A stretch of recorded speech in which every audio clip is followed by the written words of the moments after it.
think Dan said if we win with a 2 seed. Win with a 2 Yeah. seed. Oh, because we have one loss and Ellen doesn't. And I think if we lose, we'll probably take three. I think we'll be 3 seed because then it goes points and we have more points than everybody else. And if we win today, we'll have home field next week and then so on. I think it started in about 5 minutes. I'm going to try to get on the site. So I can Dan, watch we're the on in 5, so you're aware. info or Yeah. come on. I mean, it's just for me. Yeah. Not the I chat. see him. The AP. Yeah, I don't know where Yeah, it is. yeah, exactly.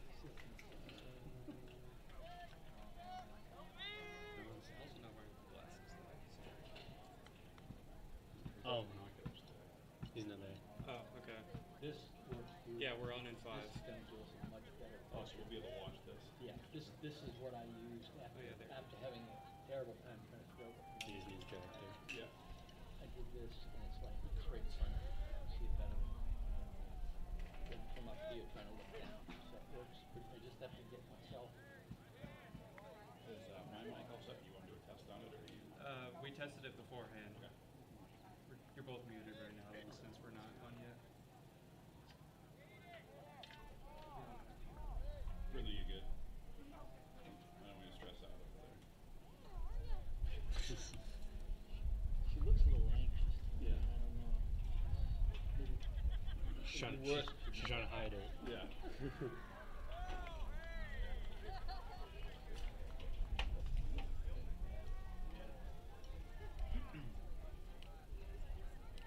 Oh yeah. Not heard beautiful.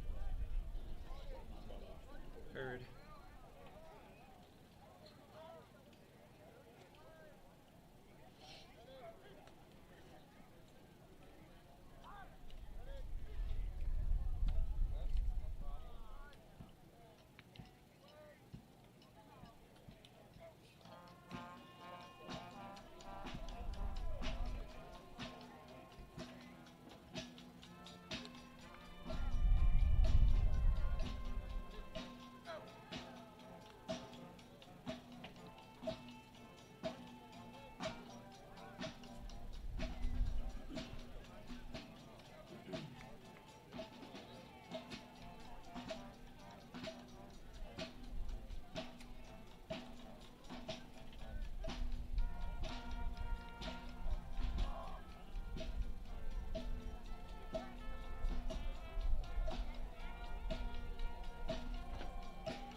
Hello. Do you have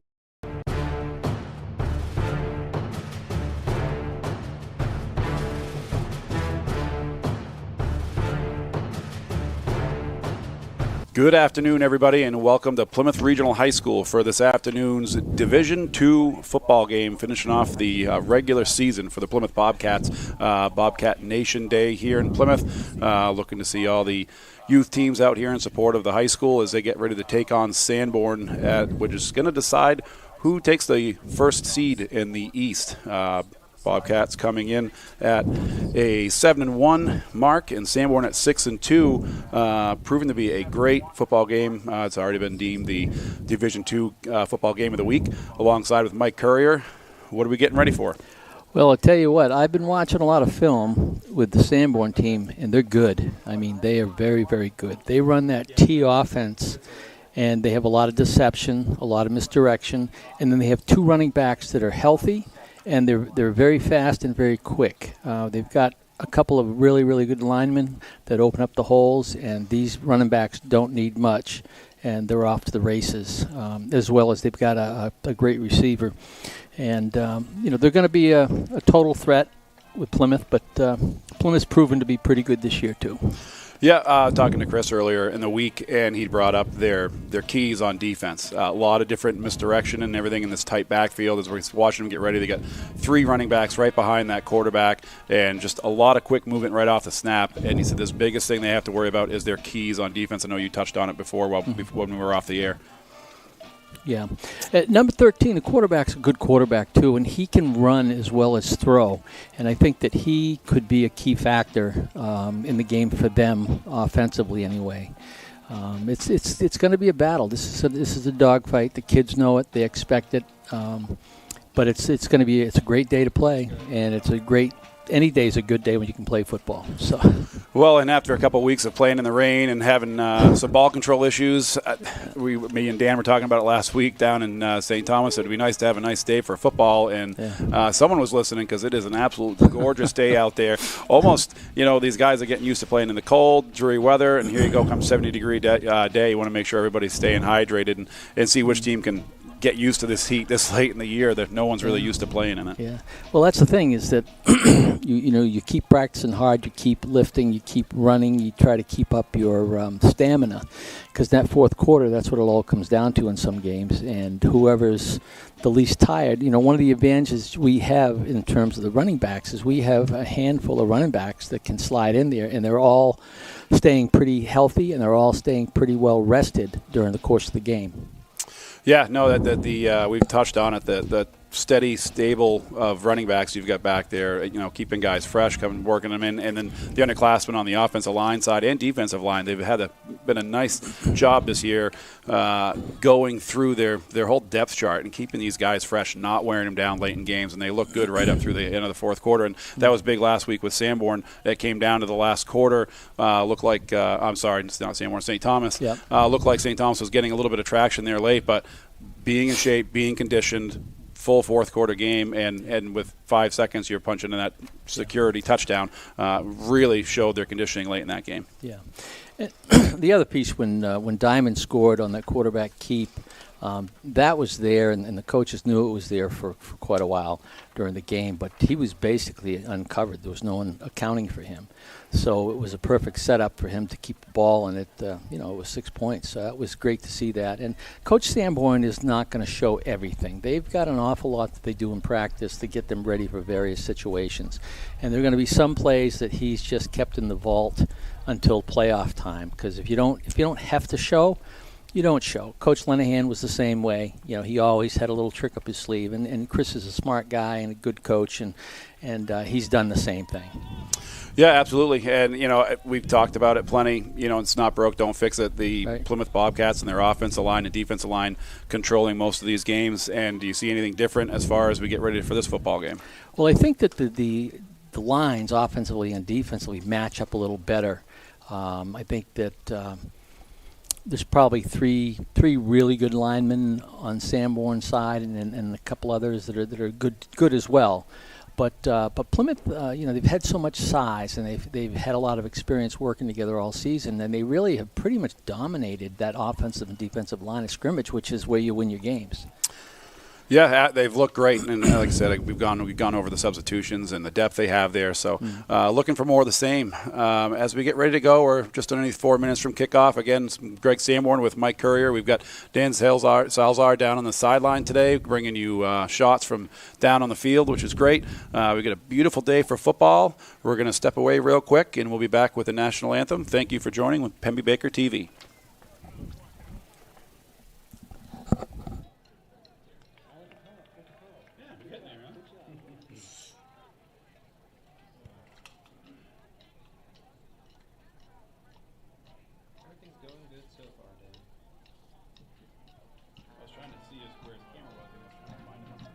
He's right at. It's right here. It's right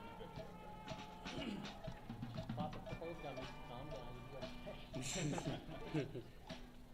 Yeah, can you hear us commentating too? It's coming in and out.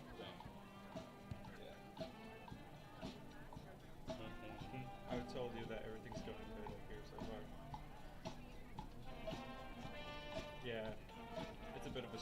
It's like pushing it to its limits up here.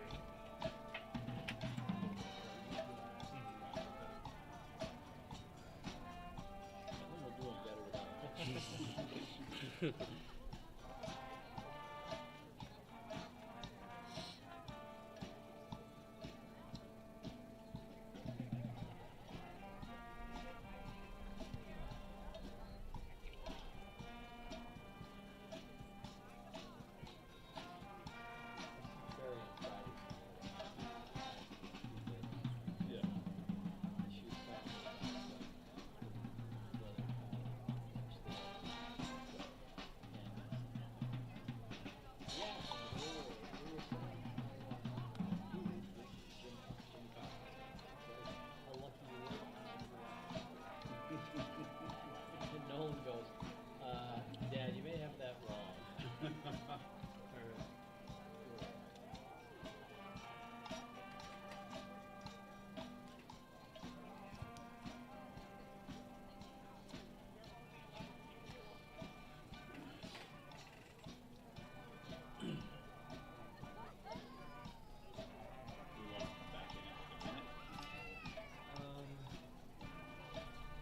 Yeah, we'll wait till like. Start going up the toss the phone. Yeah. Will we pick up the national anthem?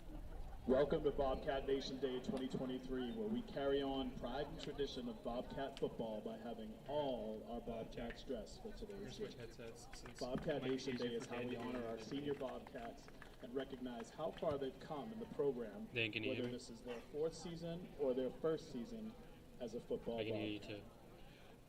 It is also a way for our seniors to Yeah. pass on the traditions to the underclassmen as they take the field on their last regular season home game on George Zulius Field at Plymouth Regional High School.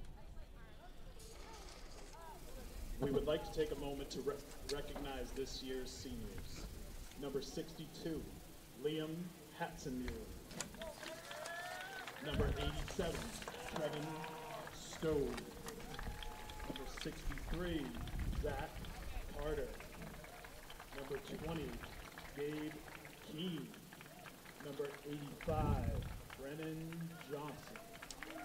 Number 55, Tyler Dekatowski. Number 84, Will Boise.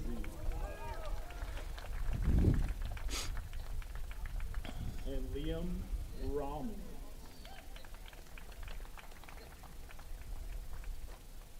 Bobcat football is about family and community, seeing fans scattered across the hill and young players on the outskirts of playing their own games. It's all a part of pride and tradition of Bobcat football.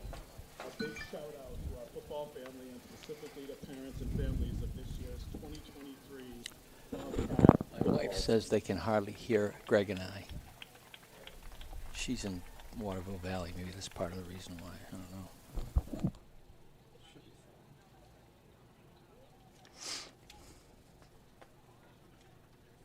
Come on, you dad.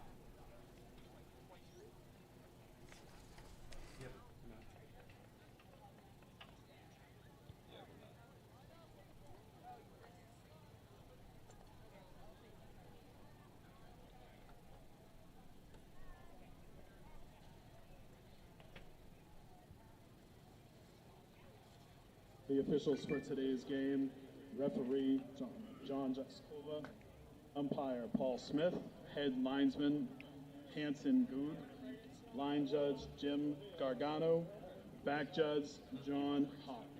We'll wait until after coin flip. 1 in 2 men and 1 in 3 women will be diagnosed with cancer in their lifetime. Through awareness, education, research, and prevention, humanity continues the fight to end the scourge that is cancer. During the football season of September through November, there are 12 different cancers that are supported through research and awareness. Members of the NH Football Officials Association purchase and wear pink whistles throughout the month of October, with proceeds going to support cancer awareness and research. Together, we can make a difference defeating cancer.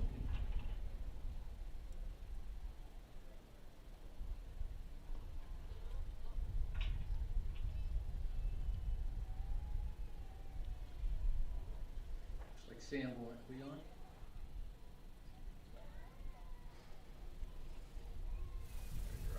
Okay.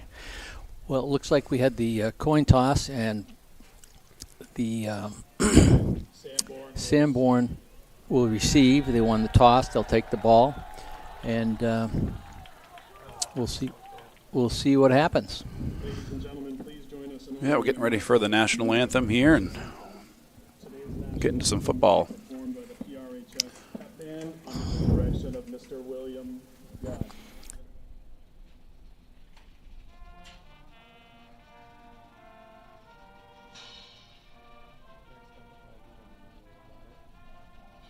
Oh, okay.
All right, and we're ready to go.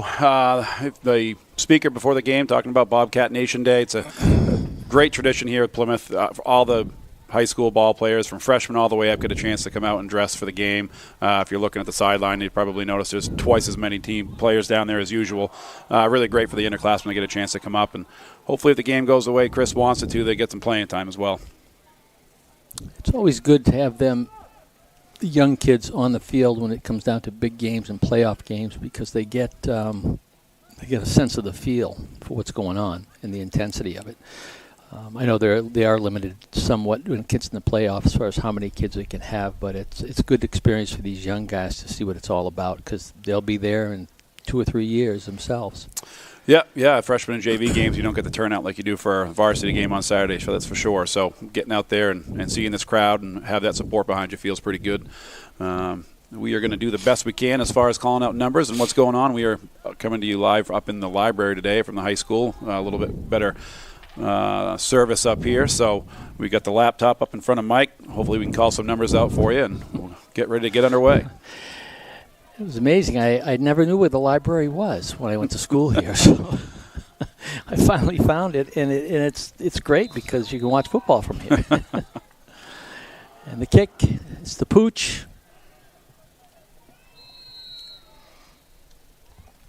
Well, he's going to 34. kind of look like he threw up a fair catch signal, but grabbed it and dropped right there on their own 34-yard line. It's going to be wise to keep it out of the hands of those speedsters that are back there for the long kickoff. You can look at it. You can kick the thing to the end zone, and if the guy returns it 50 yards, you've got a 10-yard overall kick. Right. Yeah, we do the same thing with our young groups. Put it over in that corner, put your speedster out here on the side, see if you can get down there and catch it. Yeah. Or recover it, I should say.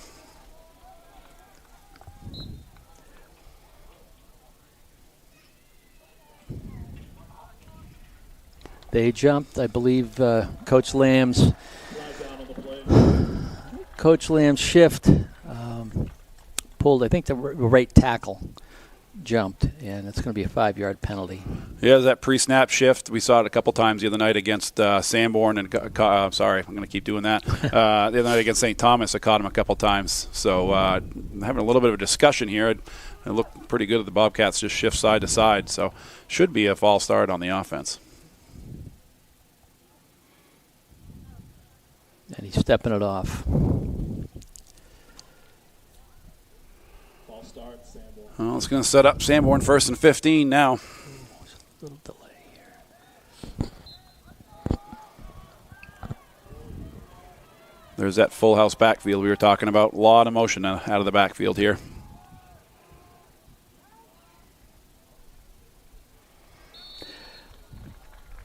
They had that covered pretty well. Yeah, that's Sanborn trying to go to the outside with number 2, Austin Ingersoll, and the defensive end over there for Plymouth really set the edge. It's Emmett Nosselman. It came up, broke down just like Chris teaches you. At corner, came up to help out, didn't get anything there. Maybe a yard, so still looking at a 2nd and 14. And you look at their offense is so tight from tight end to tight end. Everything's bunched in there. He's back to pass. He throws a middle screen. And he's off to the races. Number 3. He goes down. That's Benjamin Cardoso. And, you saw that initial pressure up the middle, and it was looking good. They faked it to 3 initially, and you read and run. It's one of those keys you're talking about right there is staying home on your keys, not over pursuing for that football. And it's good play design by Sanborn. They caught him there.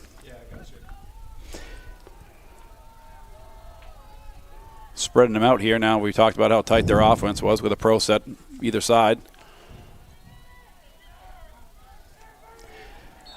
Well, I think it's a better approach against Plymouth because they've watched probably the Plymouth films and seen week after week teams that just do not. I mean, teams that can't penetrate the defensive line. You got some big boys in there, and everyone has struggled to run against Plymouth. So for them to be able to spread it out a little bit and open up some possibilities, I think is smart. Yeah, and that's 2 plays in a row to Benjamin Cardoso and him and Austin Ingersoll for Sanborn. They're going to be the featured backs. They got the majority of the yardage for that team this year. Absolutely nothing on that. He was met at the line of scrimmage and stuffed. McGibbon on the carry. Brought down by Yeah, that's Scott McGibbon. He's one of the captains, number 31, his first carry of the day. And here you go. Here's what Plymouth's got to do. You got them in 3rd and 5, long 4 yards. Get off the field. You're in your own territory. You don't want to give up these longer attempts on 3rd down.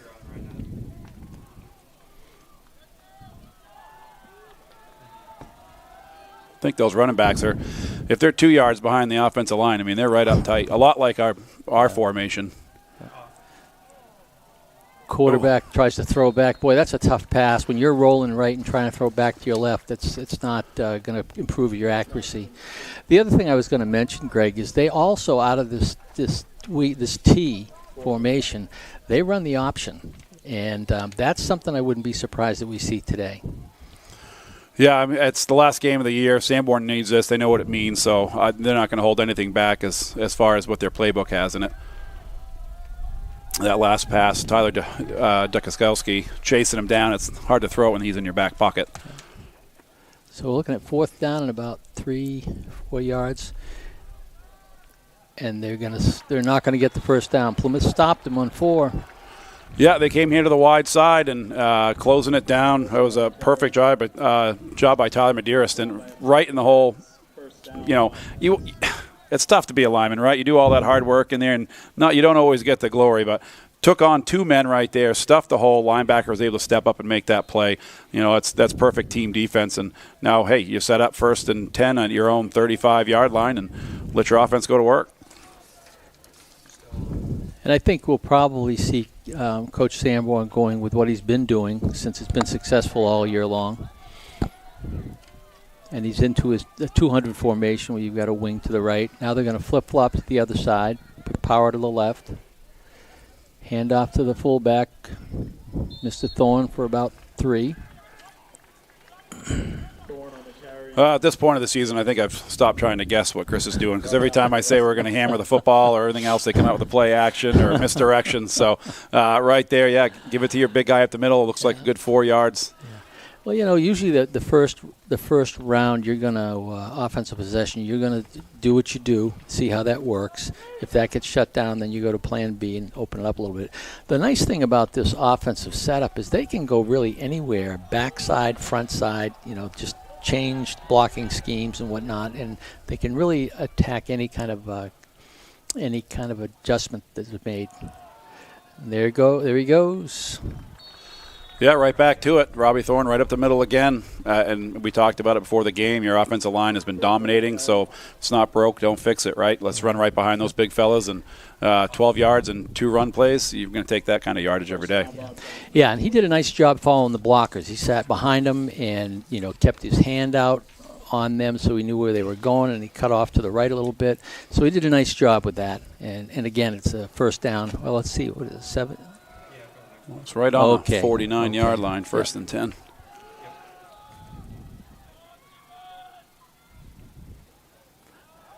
Fullback again, and that's Valenti. And Valenti does a nice job. Yeah, we're talking about the stable here. I'm looking at the total yardage. You got Thorne, Valenti, and Keene all up over 300 yards. Keene up over 500. But when you have that kind of balance, and you got Crane down here that's just under 300, that's nice. Those are nice to have those options. You know, you can put Robbie in when you need it, and you got 3 other backs that are plenty capable of picking up the pace. So, again, here you go. That's a first down play. Now you're second and 1. Staying ahead of the sticks, that's what they want to do.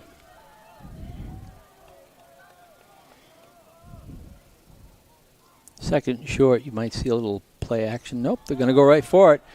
And the cut, but this is Keene. He's around the corner. He is getting hauled down. It's a great stiff arm down there. Looked a little bit like a horse collar down there for the tackle, but the official was right there, and he didn't think it was the same. The defensive guy held on to him, too, and, didn't, yank him down as much as he kept him from falling too hard. So they might have taken that into consideration. But Keene's quick, and he can pop it outside like that. I talked to him this week, and he's a great kid.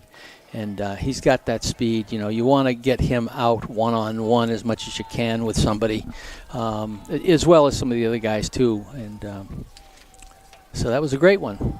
Nice run. Plymouth's not having too much of a problem at this point in time, but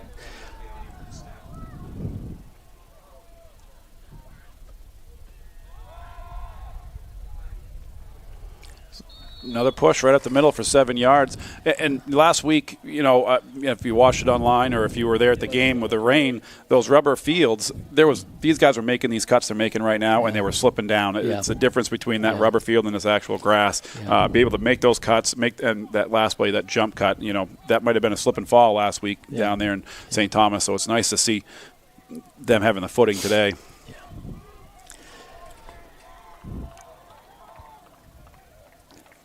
Plymouth able to pick up a first down here without getting in the end zone. It's 2nd and 3.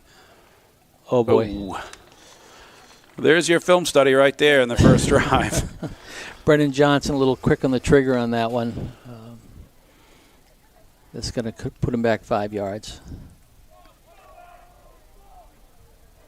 That's one thing, and I can remember when I played. You get back in the huddle, you screwed up. You get your whole team. They pump the Plymouth pride and tradition, teamwork. Those guys are all in that huddle telling him, hey, don't worry about it. Let's get it back this play. And they really are. They good at turning the page. Flip the script. Let's keep moving. Yep.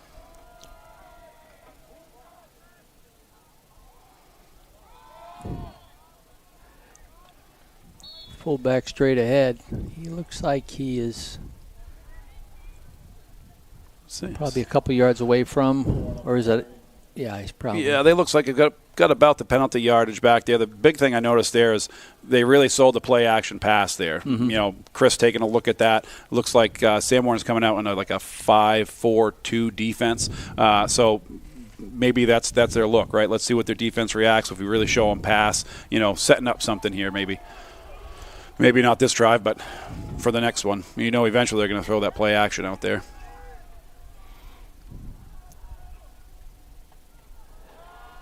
Off tackle, You're not going to worry about throwing it when Robbie Thorne's running like that. No. That's a great run off tackle. I can guarantee Thorne will look at that in films, and he's going to say, see how I leaped over that guy? I'm agile. Yeah, and that big of a boy, he probably thinks he got a lot higher than he really did. Yeah. But nice job. Plymouth had their way with them, not making any mistakes other than the one offside. They didn't fumble the ball. They ran and played their good conservative game and chip shot on the extra point. And we don't see him miss many of those extra points. No, yeah, Manso's pretty automatic on those. The only thing they're not going to like about that is he had number 12, Brandon Sanchez, for Sanborn come around the edge and almost get there. He had a little bit of slip coming around the corner. If he didn't, he might have got a block on that. So they're going to have to shore up that going forward. But to start the game, you're going out, you're kicking off, your defense gets a stop, your offense backs it up with a touchdown. It can't start much better than that. Yeah, and now we're over halfway through the first quarter with that drive. Controlling the ball. We have like 5.5 minutes left in the first quarter, so things went well. They went the way they were supposed to. Yeah, and Plymouth will take those slow, methodical drives every day. If they can keep the ball on the ground and not have to worry about putting it in the air, putting it in a bad position, they'll do that all day.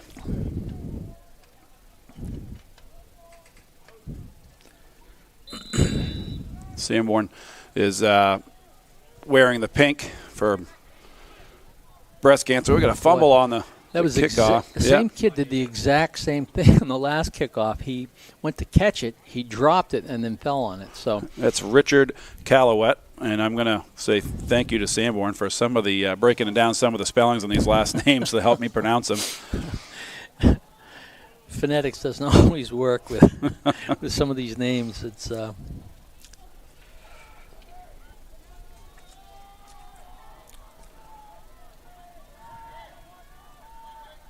So they get the quarterback back in the shotgun, spreading it out a little bit with Plymouth. They're throwing on first down to the side, and he's covered. It was initially covered pretty well, but he slipped out of his grasp, and that's a first down. Yeah, and that's Benjamin Carduso again, and again he's one of their feature ones. And one thing I noticed early is the quarterback. It doesn't seem like he's reading the field and making those throws. It's almost like he's throwing to an area. He knows the routes. The receivers know where they're supposed to go. So they're more timing routes than they are reading the defense and seeing what they're giving you. It'd be interesting to see if that continues this way. I mean, as much as we heard about the misdirection there, this 2 times in a row shotgun. Another false start. That shift is deadly by the D-line. What is it? Fool me once, shame on you. Fool me twice, shame on me. Fool him 1 or 2 times more. I'm sure you can hear that Sanborn coaching staff hollering out to not move. Yeah, they're going to yell at him to tell him to relax, and it's going to make him more anxious, and they'll be more apt to jump the gun. Well, and that's a tough thing, too. You know what this game means. All right, you're playing for the first seed in the East. All week you're getting these guys amped up, getting ready to go up to Plymouth, big bad Plymouth, play a football game, and now you get here, and now you're telling the guys, all right, calm down, control the nerves, so it's such a balancing act, Yeah. And I think Sanborn, my understanding was that people overheard the team talking about how they're going to come up here and it was a done deal. So not so far, but we'll see. And another one of their speed backs. He's tough. He can run well, and another first down. It looked like his shoulders were about 2 feet off the ground that whole run. A couple of missed tackles by Plymouth, but I mean you can't have it. You had him down for minimal gain. 2 or 3 missed tackles leads to a first down. That's not the recipe that you want to follow here. The other piece to keep in mind, this is far from over. They've got some speed, and they've got number 3 is a great receiver, and they can make big plays. They have all year long, so. We need to make sure you stay right on top of a team like Sanborn and not take anything for granted.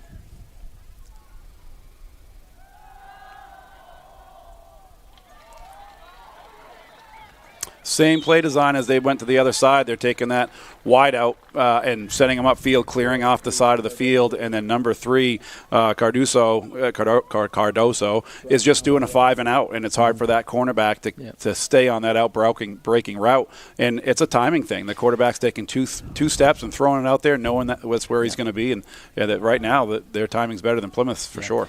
Yeah, those are high percentage passes that you're not going to get them necessarily intercepted. And Plymouth didn't have that covered very well.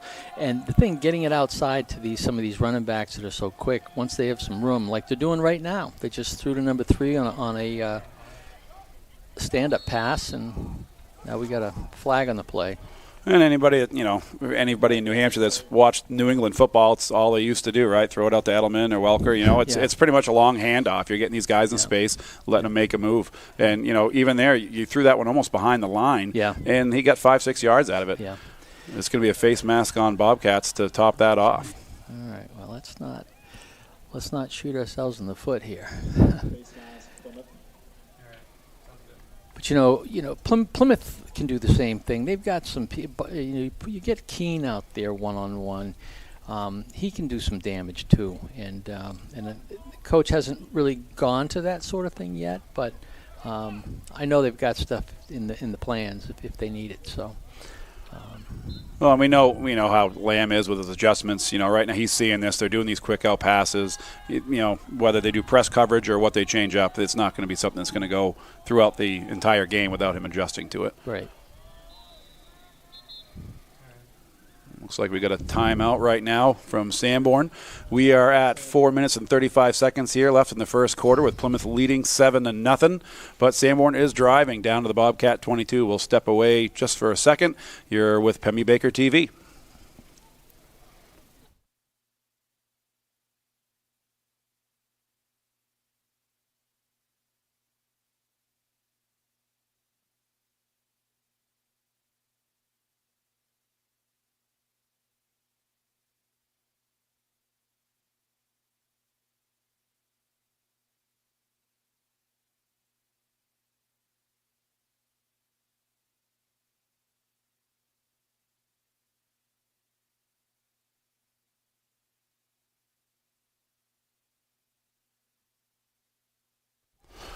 And we're back as the teams come back out. Sanborn staying in this twin pro set. And why not? It's worked for him so far in this about a 50-yard drive at this point.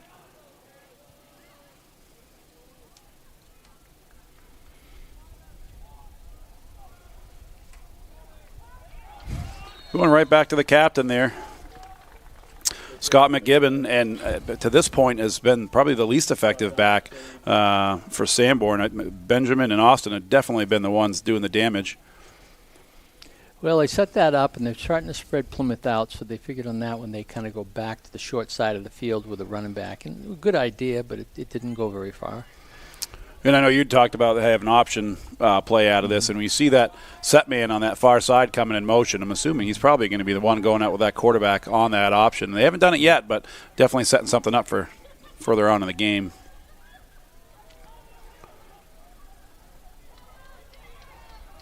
Plymouth covered that one pretty well. Yeah, quick motion to a quick out pass, kind of sets up a jailbreak screen there on the outside. And again, Bobcats had it covered at the line of scrimmage. Missed tackle, he slips up and makes it to a 3rd and 6 instead of a 3rd and 8 or 9. So again, got to wrap up. That first guy to the ball is got to hold on. You don't want to give him any extra yards, especially as fast as these guys get going. Yeah. Well, the thing is too is that when he's coming your way, you want to break down. You don't want to go right at him because he's going to make moves to the right and left. So if you can get him and just grab him, you got all kinds of help coming that'll help take him down. But you got to grab him and stop him at that point in time, and let somebody else, lower the boom. Ben coming in motion, fakes it to him, gives it to Austin around the other side. He's definitely got the corners. Oh, wow. That's Foisey coming up and making a first down saving play. Looked like Ingersoll was going to get there, and it stops him just short. Sets up a 4th and 1. Sanborn clearly going for it here, but great first down saving play to force a 4th down there. Yeah, and again, they did a little reverse action here. They made a fake to the speed sweep guy coming to our side and the fake there and gave it to the other running back. So they're mixing it up a little bit. They're doing a nice job with that. They've got some real depth with play calling, which, when you got the horses, you can do that sort of thing. And he's definitely got 2 or 3 kids with good speed. We haven't seen the quarterback keep it yet, but he's definitely a threat to run. Ben going in motion, and he gets it. Oh, look at that. Had in for the touchdown, but Bobcats had pressure right away in the backfield and not able to make the play there. And Ben has speed. You got to make that first tackle when you get a chance around the corner, and he was in the end zone before a lot of the Plymouth defense got moving by the looks of it. So Sanborn answers. We talked about it's going to be a four-quarter football game. Too much on the line here today. And I do not believe they got the 2-point conversion. Oh, they're waving it off. Yeah, I wonder if that's an indication. Oh, they're saying they stepped out, so that was a first down try. Actually, no touchdown there. So we thought he was in the end zone. We like that. I thought they were going for 2 extra points. Sanborn going no huddle, didn't get it on first down, right back to the line. Now it's probably going to be a false start on Sanborn by the looks of it as a flag comes in before the snap.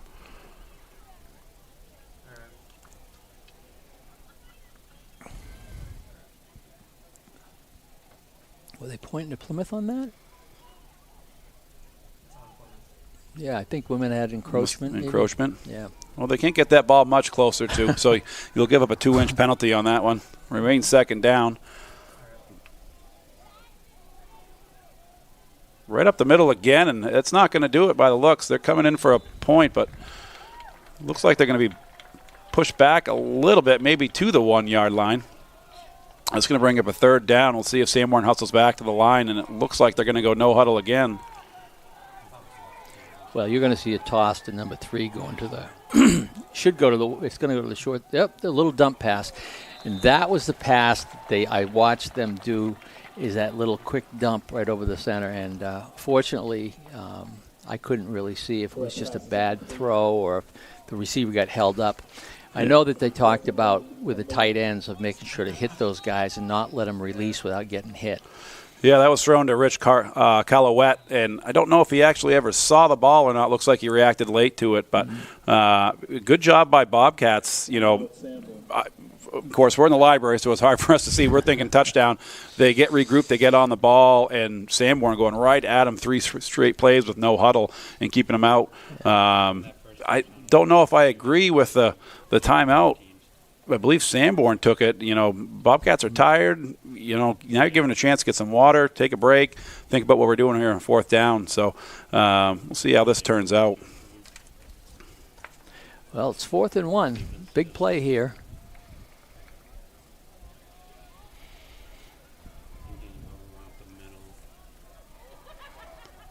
Plymouth's got all the big guys out there, and why not? Sanborn going to stay in that tight set. See if they can make something work here.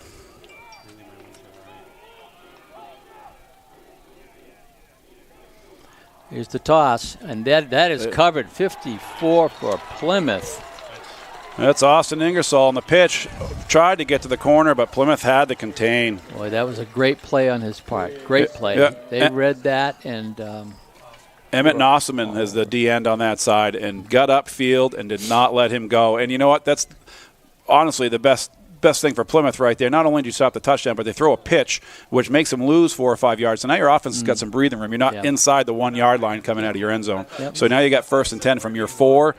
Not a lot of breathing room, but at least your backs aren't starting and halfway down the end zone. And we got 2 minutes left in the first quarter. So we'll see what they can do. They'll probably punch it out with the big guy a little bit, try to get some breathing room.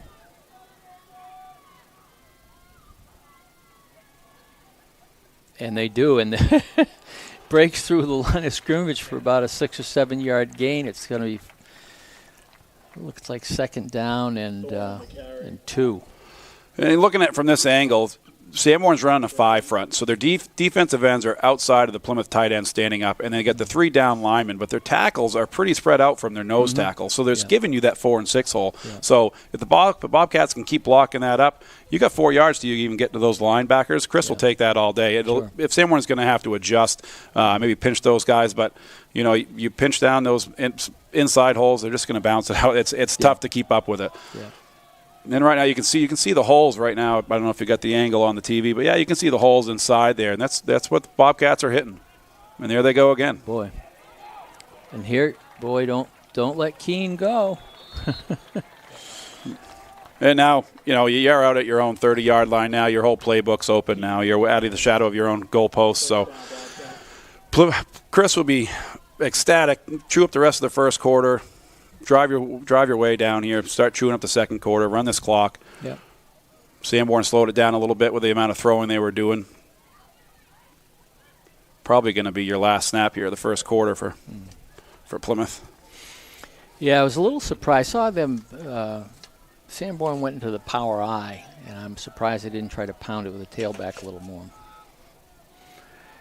Goes Thorne again. He leaps out for about a 7-yard gain. Yeah, and that's probably about the average gain per run right now is at least 7. I don't know if they've had much less than that, but they're going to the hurry up. They're going to try and get one more play off here.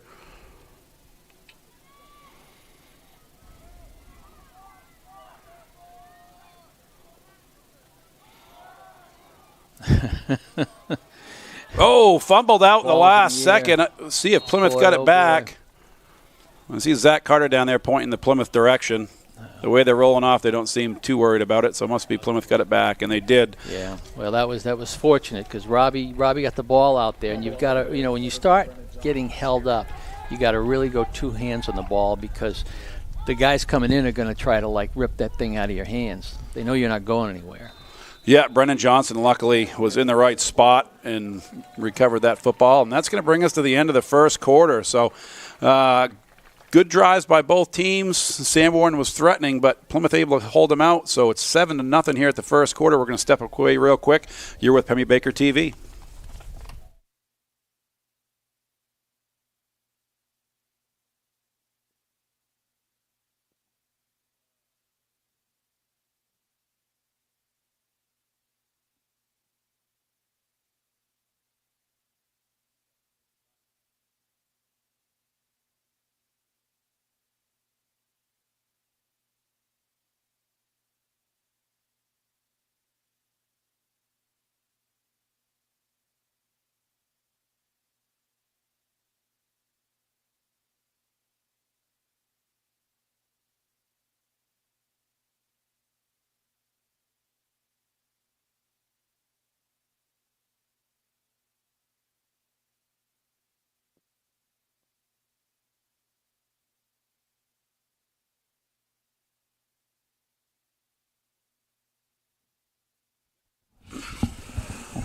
And welcome back.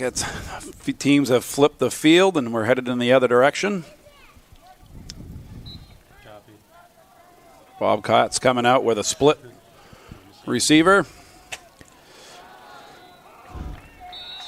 And a run up the middle, but actual good defense right there on the inside by Sanborn, stopping that play for no gain. Yeah, the blocker got stuffed on that, which created a pile-up. Yeah, it was Aiden Chapman for Sanborn. It looks like he's a middle linebacker, slid over and filled the hole pretty well.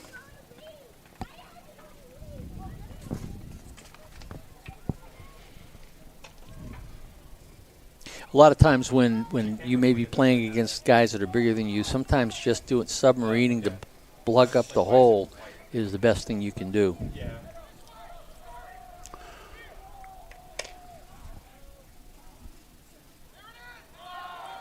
There goes Mr. Keene, and he's close to a first down.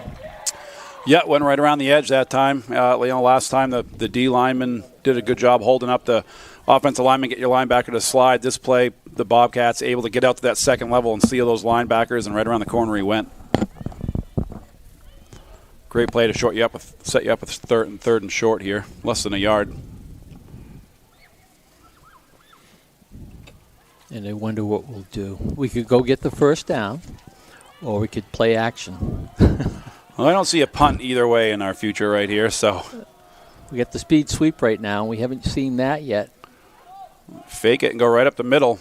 Yeah, or that play. Yeah, there's so many things that they can do, and when the other teams make adjustments, it doesn't always matter because you got another play you can run off that same formation. Well, that's it's funny listening to Chris talk about how tight their backfield is and the misdirection. And Plymouth has got plenty of misdirection. Yeah. I mean, the only difference is our third back is out here at a set man position, but plenty of misdirection out of the back of that backfield as well. And that one's set up perfectly for Ben Valenti to run for that first down.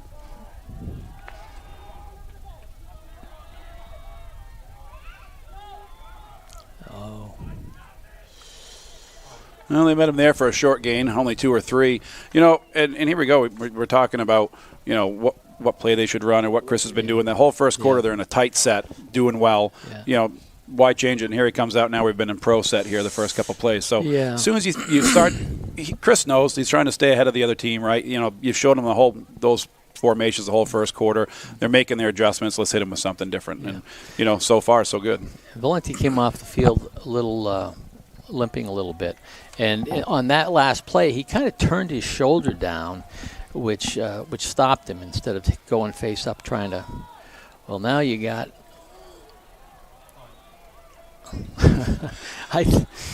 That might have been the big boy himself. It was. Yeah. And just before he went down, I don't know if the camera caught it, but that arm was up, swinging around with that football out there again. It's scary. Yeah. But, you watch that run, and what did he do when he first came into contact is he got his head down and he bucked him up, and you've got to do that. Yeah. Going right, no huddle, right back to Robbie Thorne, trying to fight off that first tackle, but doesn't. He gets ahead for maybe a half a yard. Did well to get back to the line of scrimmage on that one.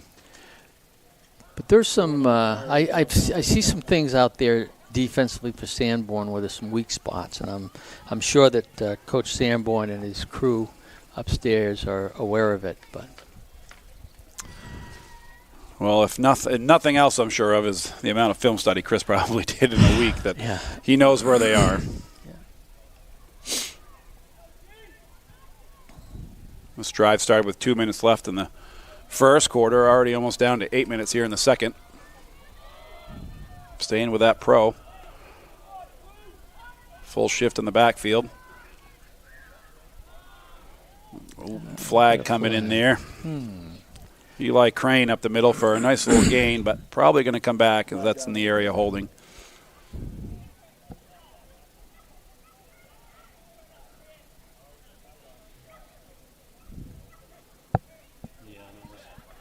Yeah, that one's going to come back. It's going to be a replay of second down. Should be a spot foul, so we'll be looking at 2nd and 15 roughly. Well, looks like closer to 2nd and 19. Hey, we might see our first pass of the day out of Plymouth. What do you think? Well, maybe. I wouldn't fathom a guess at this point.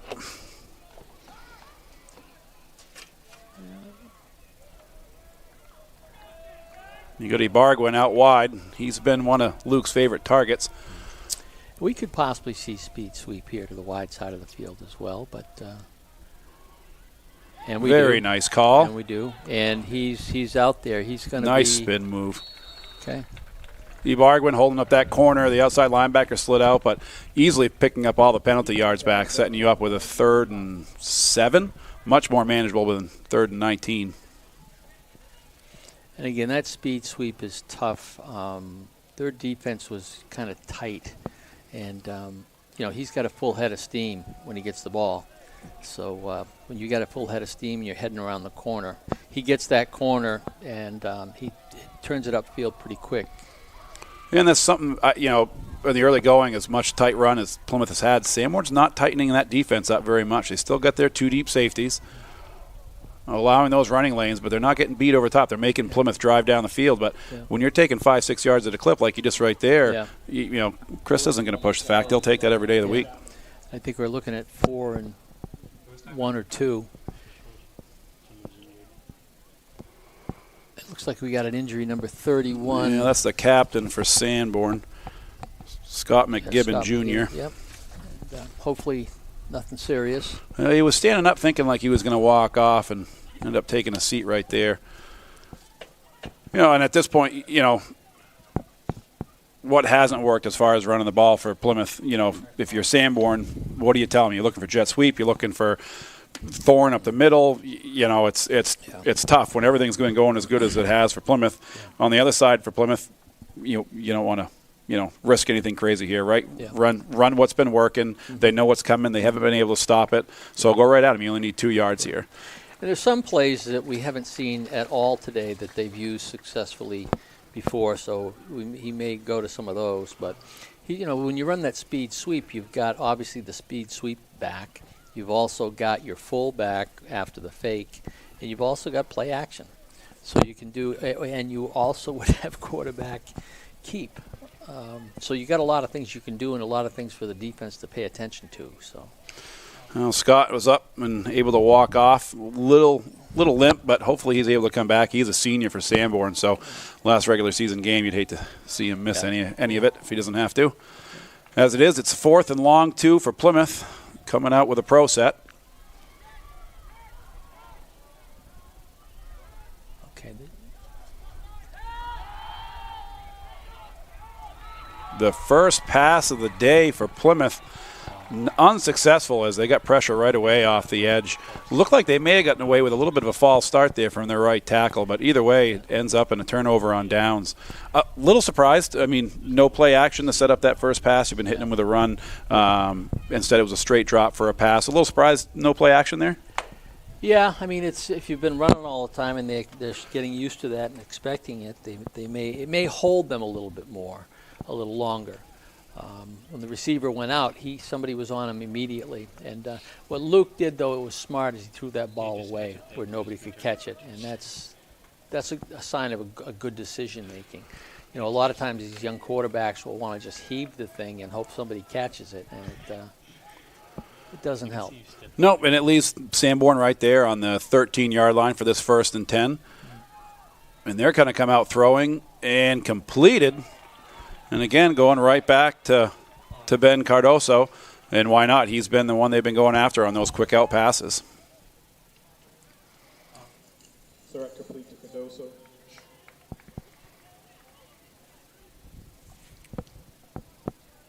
You set it off air. Again, with these quick out passes, not looking for the deep stuff, not really giving time for the Plymouth defensive line to get back there. Yeah. Well, and the quarterback doesn't have to worry about too much pressure because he's getting rid of it quickly. And if it's timed up, Plymouth will probably have to play a little tighter on the man-to-man.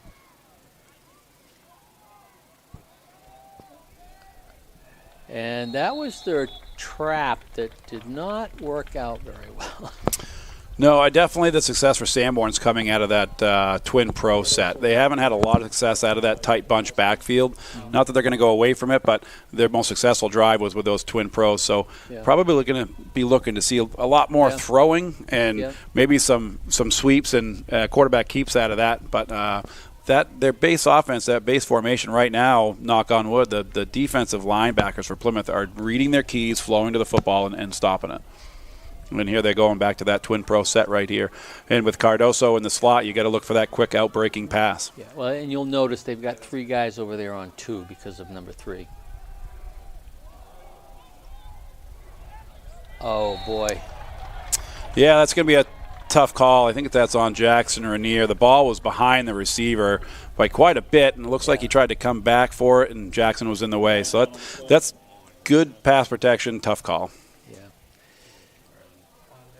Yeah, it didn't look like the ball was thrown enough to have been catchable.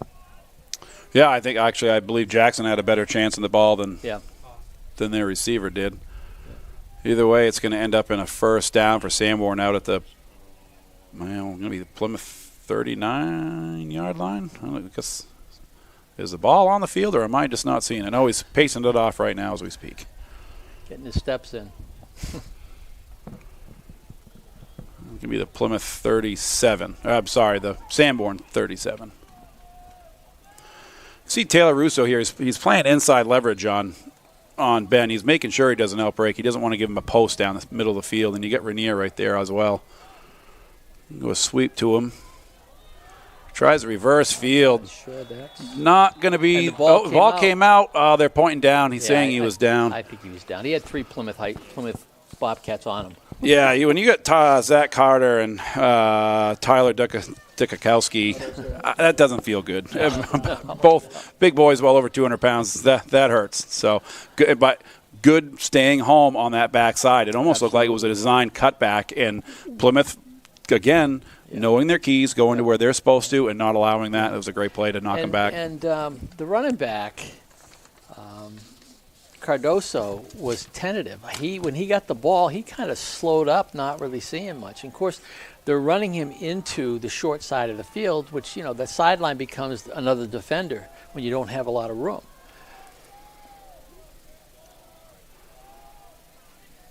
That's a little dump over the middle, and he drops the ball. Good play design by Sanborn. They shoot out the set man on that side that pulls the Plymouth corner way out to the other side of the hash marks. Really opens that side of the field, and they're trying to get to that tight end before he gets to linebacker depth. Almost pulled it off there.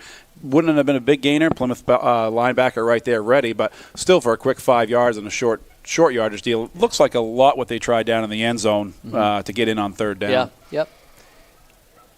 And it gives one more thing for the defense to think about.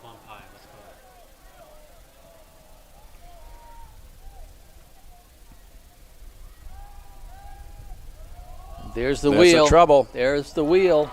You believe he made that catch over there. Yep, that's definitely a catch. Beautiful design. They had double coverage. He ran right away from it. With double coverage, you wonder if Chris starts to adjust where someone's going to hit him off the line. You got to know in that situation they're going to number 3. He's been the one they've been after all games so far and had the most success with.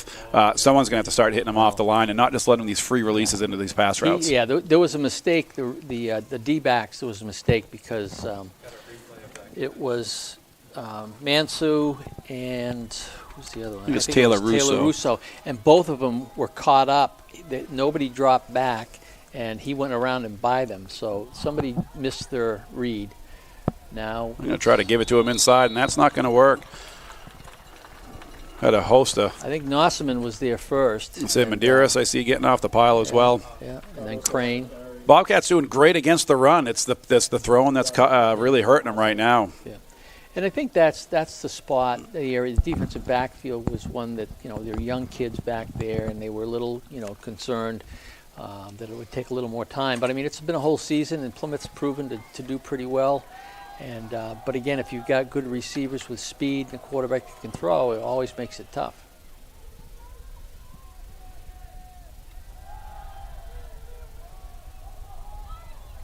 Ooh, interception by tip Plymouth. And intercepted, yep. Right over the middle of the field. Coming back here to the Bobcat side all the way up to the Sanborn 45-yard line. That was great coverage. The kid was covered. They both went up with the ball. Plymouth kid got to pop it up into the air, into the loving arms. I think it was Liam Shannon that ended up intercepting it. It was. And he's got pretty good speed, too. So he caught that and brought it back up, and, here we are. Looking at 3 minutes left in the first half. It would be great to put in a score at this point. And before the play started, they were playing inside coverage again on Ben, and I thought, man, they haven't adjusted. But when they broke off the line and Ben went out wide, the corner out there stayed and took off the top for Ben, which that wheel route, if they had tried it again, he would have picked it off. So it was a nice adjustment by Chris there to change the way they're covering that. And right here, coming the other way, 1st and 10. Here goes Keene again. He gets around that corner, starts turning it upfield, and he knows how to lower the shoulder. Absolutely, yep. And getting out of bounds. So deliver a hit to the defense and get out before you get yourself hurt. And that's the other part of this, right? You want this win, but playoffs start next week. You want to be healthy, right? So let's get through this game. Let's get the win first and foremost, but let's take care of our bodies and be safe. There was a time way back when in the land of Lenahan where our schedule was pretty good. The last 2 games of the season were not usually against the toughest teams, and that allowed kids to get healthy, stay healthy, and be rested for playoffs. Robbie Thorne. This is trouble. Nobody even touched Robbie Thorne. He fumbled. And he's fumbled again. Man, that's picked up by Sanborn. It's nice to see the tough fighting down the field, but you got to tuck away that ball. He's got that one hand out, shoving guys off him, and that other hand is just getting loose. And that's unfortunate, down inside the 20-yard line, you can turn that ball over. Yeah, well, that's the thing is he has got to cover that ball and protect it. I mean, he had a hole. I think there were 3 Bobcats that ran along with him. Nobody even touched him. I don't think he got touched till the safety came up and hit him. Yeah. And the size that he is, keep 2 hands on that ball and just run people over. Yeah. Don't worry about that stiff arm. Yeah. So that was unfortunate, but. Well, at this point, you got to say that it's the Plymouth miscues really here that are keeping Sanborn in the game more than anything Sanborn's doing. Yeah. Coming out with trips here and a single on this side. Can't tell if this is 3. Nope. Oh, boy. Nice job. That's Zach Carter. I'm pretty sure he sacked the quarterback with the offensive lineman, if I just saw that correctly. We'll probably have a replay. That was 2 sacks on that. That was pretty impressive. Definitely, he looked like he was coming to go to the near side here over to Austin Ingersoll. He was singled up. Yeah. That was a big play. That puts him at second down and looks like about 17 or 16 or 17. And with 2:20 left in the half, you know they're going to be throwing. And if you get down to third down, you're going to pretty much go into a prevent type defense to not let anybody get over behind you. Yeah, I wouldn't be surprised to see Chris start using his timeouts if this doesn't get much here, get a chance to get that football back. Again, you're driving well, you're stopping yourself at this point. You'd love to get another touchdown before half. Absolutely. It's the handoff. Great job. Nossaman. There's that slow motion away. They fake that counter and come back here to the near side, and it's not giving up the contain here for Plymouth. That's a great job. And I can't tell if that's a flag or someone's pink towel on the ground. It's like timeout Plymouth. Minute 48 here in the second quarter. Plymouth still up 7-0. Plymouth for sure taking a timeout. 3rd and 18 here, thinking you're going to get this ball back and get a chance. Undoubtedly, they don't pick this up. Sanborn's going to punt this away. Well, and the thing is here is that you got to make these score when you can, because this Sanborn team they got home run hitters, and everything could change in an instant of within a 2-3 minute period, and they could be ahead. So you really got to take care of the ball, and Plymouth has not done that on a couple of occasions that really prevented them. They were driving, and they probably would have put the ball in, and they didn't. So. Yeah, and even the 4th down where they came out throwing and weren't able to convert, that's going to be looked at as a turnover. You're down inside the 10-yard line, 4th down. I mean, you got to have points there. You got to come away with something. Yeah. If nothing else, getting Manso on the field and getting 3 there, definitely within his range when you're down there that close. Mm-hmm. And then again, like you said, driving here, getting down inside the 20 again and fumbling it. It's Plymouth miscues at this point, and you don't want a team like Sanborn to hang around where they can, like you said, score in bunches. Yeah. I think that defensively, I talked with Tom Lamb the other day, and defensively they are really prepared for these guys, and they know that they're facing some pretty good talent, but the kids know what to do, and if they read their keys, they'll be okay, and they've pretty much done that today. Your key's going to be right here with Ben. He's singled up on this side, trips the other way. Looks like he's going to throw it up to a point. Will Foisey out there, and he did make the interception. They're going to say he was down inside. Yeah, it looks like Plymouth got it back. That's a huge play right there, because even if that's an incomplete pass, Sanborn gets to punt this out. They're going to put you out at the 50-yard line anyway. Yeah. Instead of Foisey comes down with that interception if they leave it standing and we get the ball at the 30. But there is a flag on the far side. Yeah. Probably in the area of holding, but let's wait. We got a false start in the offense. They're going to decline that. So it's going to be turnover on downs. It's on Sanborn. Yeah. So. Plymouth will say, we'll take the ball, thank you very much. Yeah, let's see where they spot it here, because hard to see where he went out of bounds with all the Bobcats right there. But I'm going to set it right on the Sanborn 30. So minute 40, you still got 2 timeouts, plenty of time for this offense to push down the field. You're in 4-down territory. Oh, absolutely. And I think we are going to see some form of a pass play off play action, unless they get a bit. The thing is, you got Keene, you got guys that could pop off a touchdown run in a heartbeat. So. Yeah, it'd be interesting to see if Robbie gets another hand here at some point and 2 fumbles in the game. Not on 1st down anyway. Well, and that's Valenti. Nice job by him. Picked up looks like about 6 or 7. 6. Yeah, Plymouth going right back to the line here. It's 2nd and 4 or 5. Plenty of time still with 2 timeouts. Luke looking over to the sideline, gets the call. There goes Valenti again. Yeah, right up the middle. Yeah, 2-minute offense. Everybody just runs the ball up the middle, right? That's what you do in a 2-minute offense. Yeah. Clock stops here while they're moving the chains. And they're giving somebody a break. They've got Tristan Partridge is in right now at the other running back. There goes Valenti again. Sanborn there for that one. They're probably giving Robbie a little bit of break here. Maybe just letting him know, hey, you fumbled twice, that you're not going to get the ball. Well, yeah. I mean, that you create your own situation. Right. So still no timeout here. Clock running, just under 50 seconds. Going out to the pitch. Oh, boy. Lot of room. Oh, boy.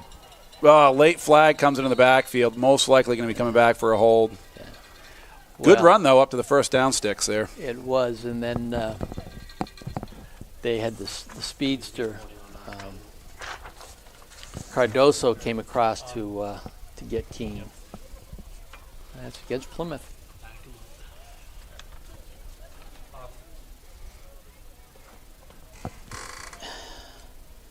And again, we just talked about it.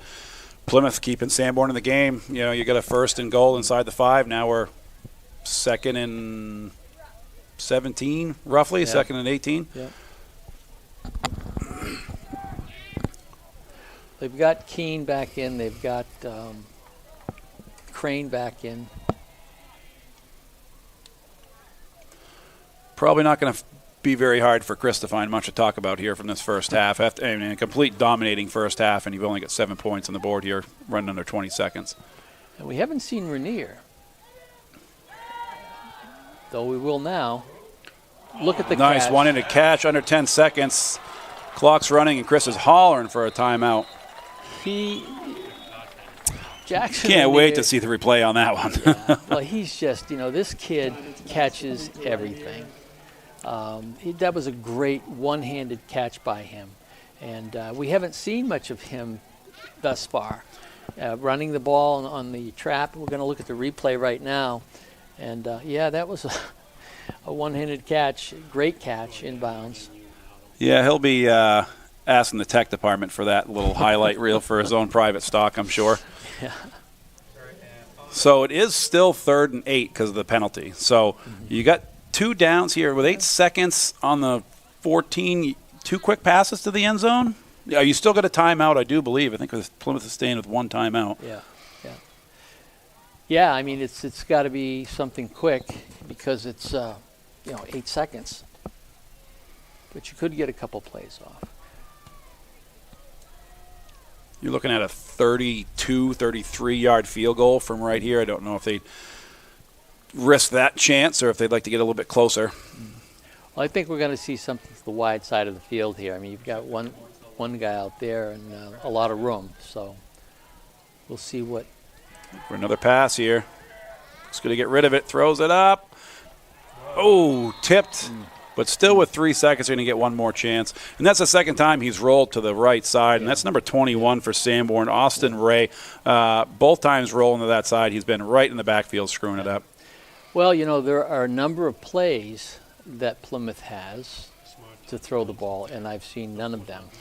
Okay. And they're kind of bread and butter stuff, and coach must be just holding on to them. But there are things that they could do out there that would help get rid of the ball a little quicker. And they're going to go for the field goal. Yeah, This they is just ran Caden out there, so we're going to try this. It's going to be from the it'll be about 31 yards all said and done.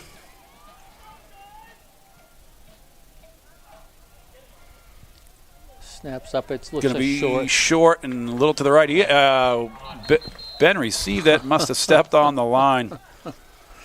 He was off and running, would have been dangerous. So that's going to bring it to the half. It's 7-0 Plymouth. Though happy to have the lead, probably overly disappointed with the point total here.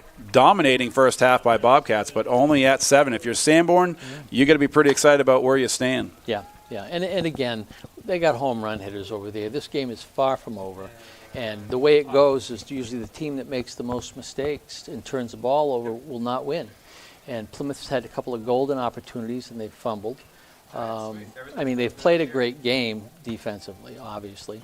But they're just not they're not putting it together offensively, which is unlike them for the first 7 games of the year. Yeah, agreed. I think anybody watching it can definitely agree that it's Plymouth keeping Sanborn in the game at this point. It's going to be interesting to see. I'm sure Chris is going to have plenty of material to go over here at halftime, and we're going to step away while it is halftime. You are with Pemmy Baker TV. It is 7-0 Plymouth here at Plymouth Regional High School.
approached me. I said, sure.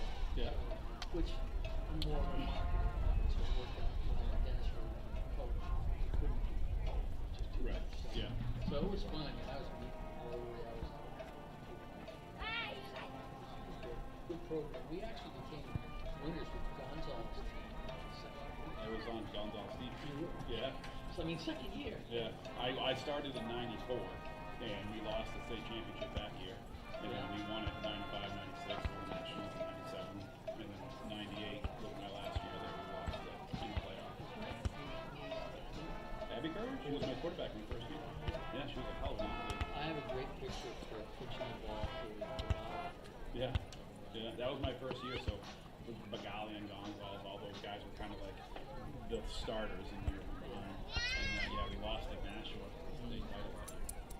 Yeah, Abby was a year ahead of me in school. special ed teacher.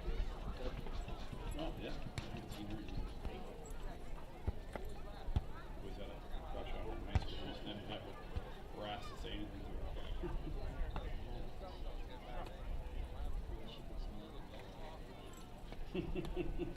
So I'm looking at points right now. This is with like the Sauhegan. They've They've won. already played. Yeah, I got the lead.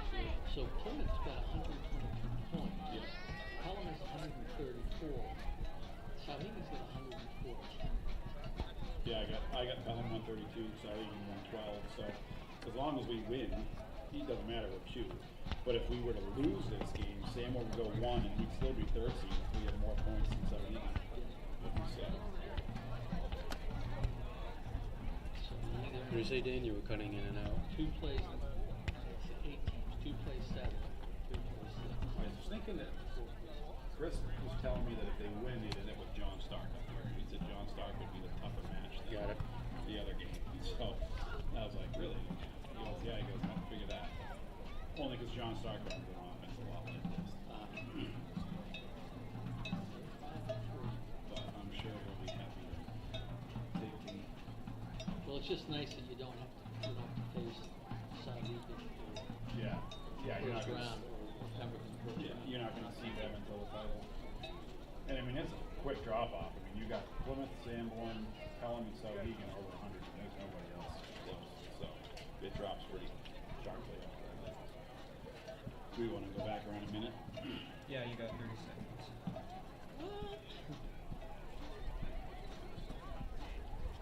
I was talking to Greg and Mike, but I guess you were listening too.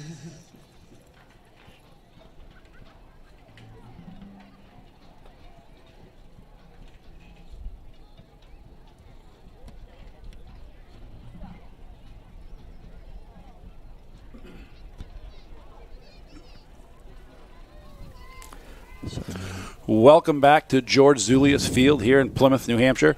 As we're watching this heavyweight fight here from the top two teams in the East Conference, Plymouth versus Sanborn. Plymouth is up 7-0 here at the half.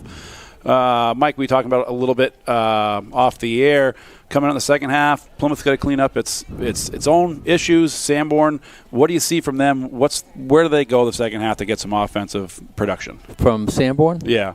Well, I think that they're I don't know. I'd stay in that spread offense and I'd throw the ball a little bit more, but I would go with a short pass. They're throwing the long pass, and Plymouth's been covering that pretty well. I think they can chip away with the short stuff. The thing is, if you can get, you get the number 3, you get him out there by himself, and Cardoso is going to be tough to stop. I mean, I think we saw it when they got him isolated, and he got out there and he just juked and went by the guy. And I think that you can get your. The other thing too is that if they motion him through the formation, you got to go man-to-man on him. You can't adjust to it. So you get him one-on-one. My money would be, betting money I think would be on him to be able to break something free. So I think you got to get more isolation like that. But I think Plymouth can do the same thing with Keene. And Plymouth's been running the ball. They fumbled the ball twice, and I think on both occasions they would have probably put the ball in the end zone. Yeah, I would agree with you. I think the Sanborn offensive program comes and runs through Cardoso in the second half. That was your most success. So definitely looking for that, more of that from Sanborn. We also haven't seen the quarterback Surratt run much, so be ready for that. And on the other side of the ball, the Bobcats, it's keep running and just hold on to the football. It's been working. I don't see you have to go change a lot of things. I'm sure Sanborn is going to come out with some defensive adjustments to try and stop the Plymouth running attack. But until they can prove they can stop it, the air attack hasn't really been there for Plymouth. A couple times they've tried it. They've been getting pressure. So stick to what's working. It's going to be a long second half. It's going to be a dogfight. I'm sure Chris has told these guys it's going to be a 4-quarter game. They know that, and here come the Bobcats now ready to go.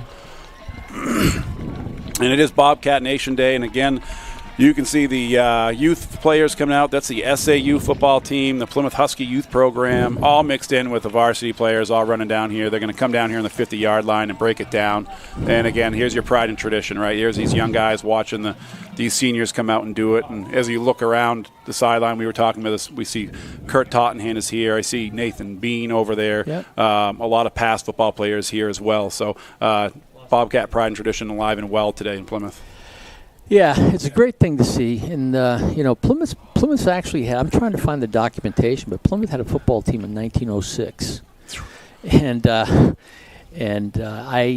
trying to get back as far as I can to find out something about that, so I can start to kind of circulate that. But no, Plymouth's had pretty successful programs for a long, long time, and I mean they certainly took an uptake when Chuck Lenahan came in here, and he won a lot of games, but they had good teams before that too. I know that I played on a team that we won the state championship my freshman year, and we won my junior year. And we had some pretty good ball players. We had a Doug McKinnon who scored 101 points in the season, and we beat some teams my junior year that we shouldn't have beaten probably, but we just did. But it was like Plymouth always had tough kids. And there's always that mentality that we expect to win when we go on the field, and that's the same thing today with Chris and the boys. They expect to win when they get out there. Yeah, absolutely, and that's something you can see. I know a lot of people don't get the opportunity to go up into this booth here across the field from us. You go up there, there's team pictures going way back, and that's neat to see as a younger player getting to be up in that booth and seeing that. You can see just as far back as this actually really goes, and and we had the gray out the first game for Luke Bisson last year, and I remember being here and seeing game jerseys from the 80s and the late 70s, and people still fitting into those things and bringing them out from that far back. It's really fun to see that for a small town community what this really means to the guys that were part of it. So now we're going to be receiving the ball in the kickoff, and Plymouth will have a chance offensively to start making something happen. So it would be ideal to see them push it down and put one in the first possession, and that would kind of set the tone. Well, I can say I walked down by the locker room here at halftime to get the boys set up, and it wasn't what I would call a quiet scene in that locker room. Chris had plenty to tell the boys how to come out in this second half. So let's see if they receive that message and what this offensive series looks like. Let's see what the kicker does here. And they pooch it as well.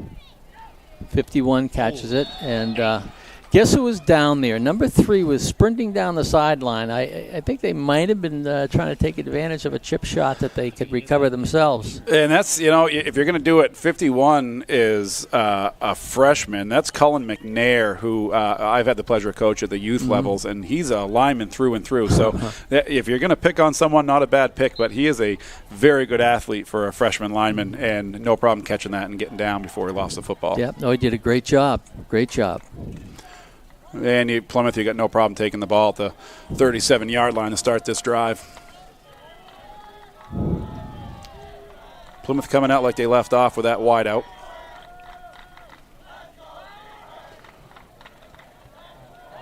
Here goes Valente, running hard, hanging on to that ball. Looks like he's got a first down.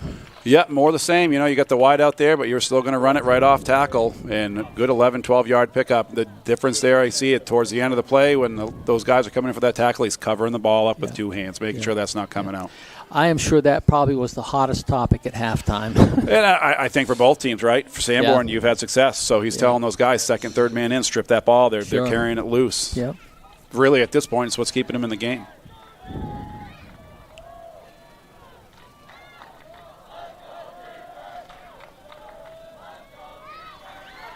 Valente again. Picks up another 3 or 4. Yeah, works one way, we'll run it the other way, and why not? Cardoso, he's playing back here on safety, and he's playing the wide side of the field safety. So it'd be interesting, as much fat speed as he has, if they start to creep him up and see if he can get into this running game and slow it down a little bit. Well, he'd be a key on the speed sweep. If they see the speed sweep formation, they may just have him kind of inch up a little bit. But again, he won't get there as quickly from back there. And right here, they're not going to let, we tend to throw that pass to the split end, and he's back there because he can stop that.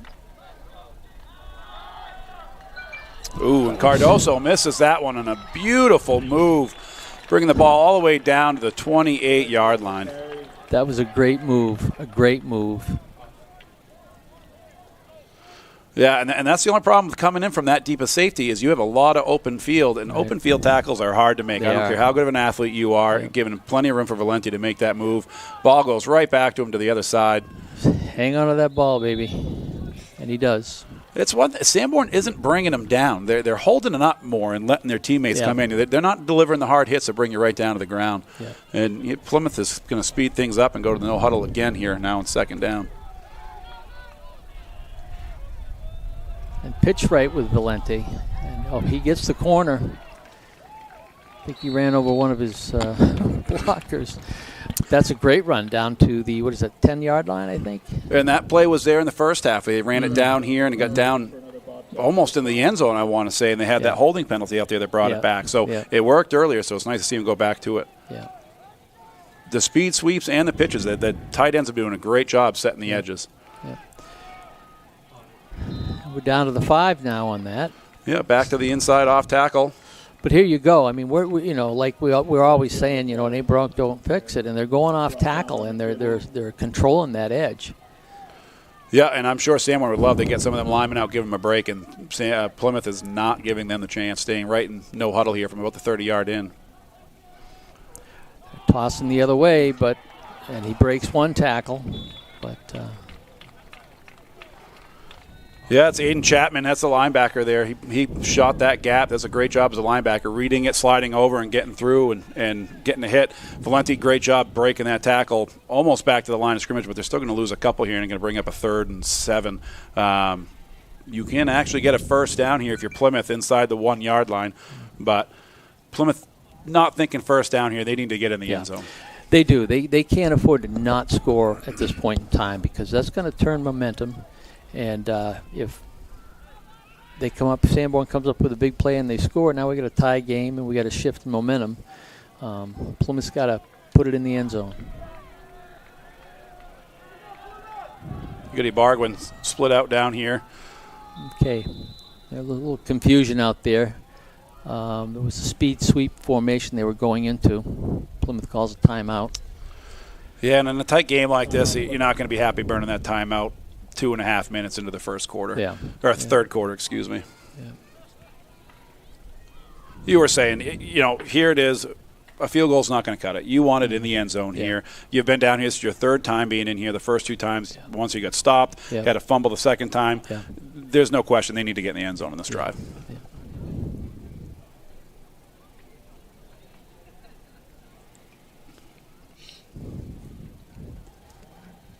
Well, I like the quarterback. I like a rollout where he has the option to throw or run because Diamond's got pretty good speed and he's athletic. But we'll see what they do. I don't know if I like the rollout to the far side. They've tried it twice, and that D end over there has proven to be pretty stout so far. Yeah. Pretty sure that's a senior captain, Benjamin Rossi. So far has held up pretty good over there. So if you're going to roll him out, probably come here to this near side and test this one. Well, we're at speed sweep now. Keene's got the ball. He's got the edge. He's going to go in. Come on. No, he didn't. No, he was following Zach Carter out there, which is a great escort to the end zone, and at the last minute kind of got away from him, and the corner was able to catch him. I would have probably liked to have seen him cut inside of Zach Carter, and I think he would have got to the end zone. Either way, he got a couple yards, but here you go. It's 4th and 5. Well, 4th and 4 for the first down, 4th and 5 for the touchdown. Here's Plymouth's best play, guaranteed. And give Sanborn credit. You know, you get down towards the goal line, and their defense is stiffening, right? They're giving up those big chunk plays, run plays out here in the middle of the field. They're getting down here, and those 6-7 yard runs are turning down to 2 or 3. Well, you know, the real estate shrinks down there. You get in the red zone, and it makes it a little more difficult because you don't have the room to work with.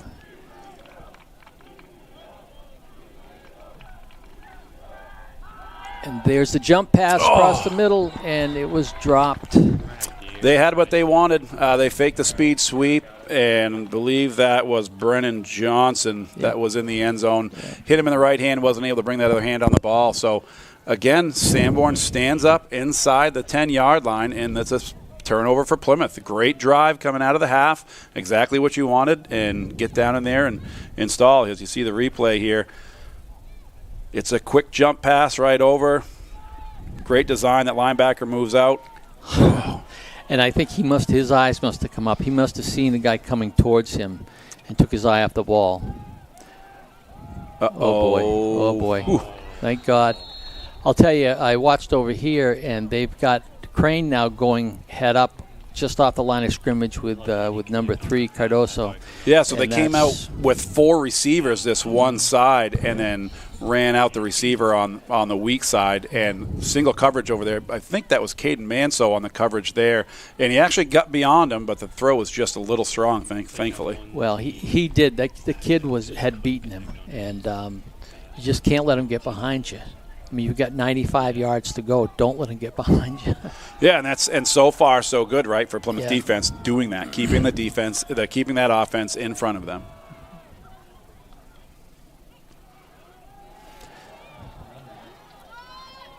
And there's that misdirection, right? So they go with a counter to a reverse, coming back around to the Sanborn side, and picks up a good chunk. I think he's going to be short, maybe a yard. Yeah. Ingersoll on the carry.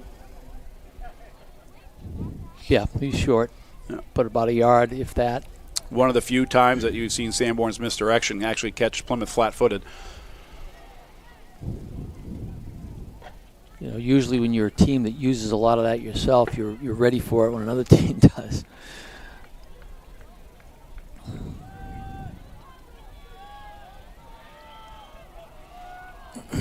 We need a turnover.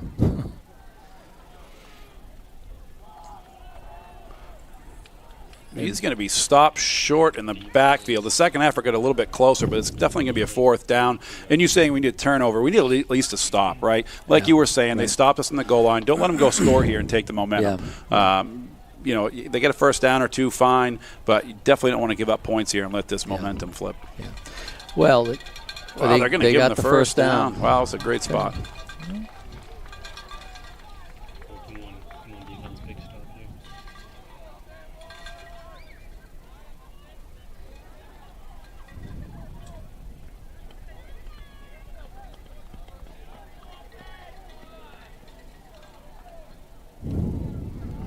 The clock rolling just under 6 minutes here, almost halfway through the 3rd quarter. Sanborn, like we talked in half, staying in that spread formation on offense. Plymouth batted that one down. It was they tried to do the Tommy Lamb jump, and it didn't work this time. But Robbie Thorne with the batted ball. Yeah, and there's the same play. They're running Ben a quick out. Mm-hmm. Defense linemen aren't getting there. So I don't know if that's an adjustment at half. Chris goes, hey, you guys, you're not getting there in time. Get the hands up. Yeah. So 2-step drop, throws it out. Robbie wasn't going to get there. Jumps up, bats that ball down. Great way to stop that play. Yeah.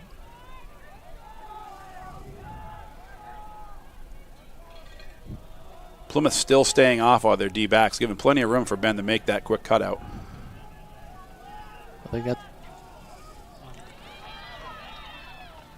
it's basically like they might call it a stop pattern, where the guy in motion came across, he got down the field about 5 or 6 yards, and he just stopped. I've seen a lot of opportunities for different teams to do that. And they don't generally do it too much, but you know, when you're running your guy straight down the field, have him stop and come back 2 or 3 yards, because you've already got somebody going back, and you throw the ball there. And I don't see many teams doing it, but it's something that's there. Yeah, and they've tried that 2 different ways, where it was thrown behind the line. That one was up ahead of the line a little bit, and both times getting a little bit of success, bringing up a 3rd and short. They're going to play action out of that. Not going to have the time. He's going to be sacked in the backfield. Going to lose a yard or two there. They had one receiver downfield, so I don't know if that was a mistake on their part. He really had nobody to throw to. Yeah, I think he wanted to come out here in the flats to bend, but I think it's Taylor Russo on this side, slid out and covered it real good. And then you had number 4, Richard Calouette, going deep. And a couple times they've gone with the longer pass options, the Bobcat D-line getting there.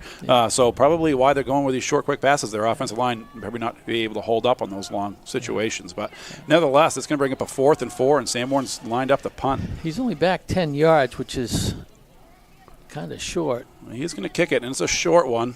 Going to just get to the 50 and bounce, take a Sanborn bounce. Down. Man, so smart. He let it go. Yeah, you'll take starting position at the 38 of your side, and to this point, your offense moving the ball well. The question is, can we cap off a drive? Yeah, and there's 4 minutes left in the third quarter, so there's been a lot of time chewed up, and some of that was the drive that Plymouth had. But what they got to do now is chew up more of that time and then punch it in, and they'll have a little more of a secure situation. Yeah, I mean your defense is playing great football. Knock on wood. Give them some reinsurance, right? Put another one in the end zone. Let your defense come back and do what they do. You don't want to have that one misplay where they make a big play and tie this game up. It shouldn't even be this close. Let's go put it in the end zone. Well, that one went nowhere. And that's not how you're going to want to start it off. Great defense by Sanborn, pinching in the side and middle there and taking that away. One of the few they've stopped at the middle.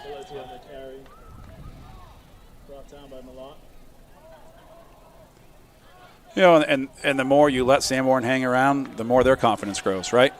Yeah, and the thing is, again, I've been saying it all afternoon, is they've got some home run hitters. They got some guys that can fly. This number 3 scares me. He's a home run hitter anytime he comes up to the plate,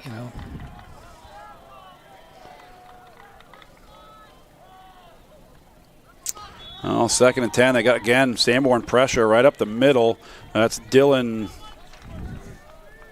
to Koch. I'm going to take a guess at that. Tripped him up. He was able to get over him, but 3rd and 8 here. Well, again, he kind of submarined in there, and he created a little bit of a pile, and that's what you do. I can remember years ago we played Sauhegan. It was a wet, rainy night, and they had a tackle who ended up going to BC. The kid was like 6'8", 275 pounds. And we just submarined him the whole time, and they could never run behind him. Yeah, grab grass, right? Yeah.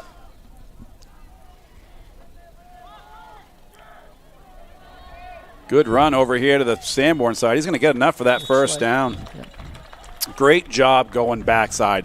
They've been running play side the whole time. They were called backside run there and catch Sanborn a little bit flat-footed, and a good individual effort by Gabe Keene to outrun that DN and get enough for the first down. That would have been heartbreaking to get gone 3 and out right there. Yeah. And Keene's got good speed. I mentioned the home run, and my wife said, I didn't know they had home runs in football. Come on, honey.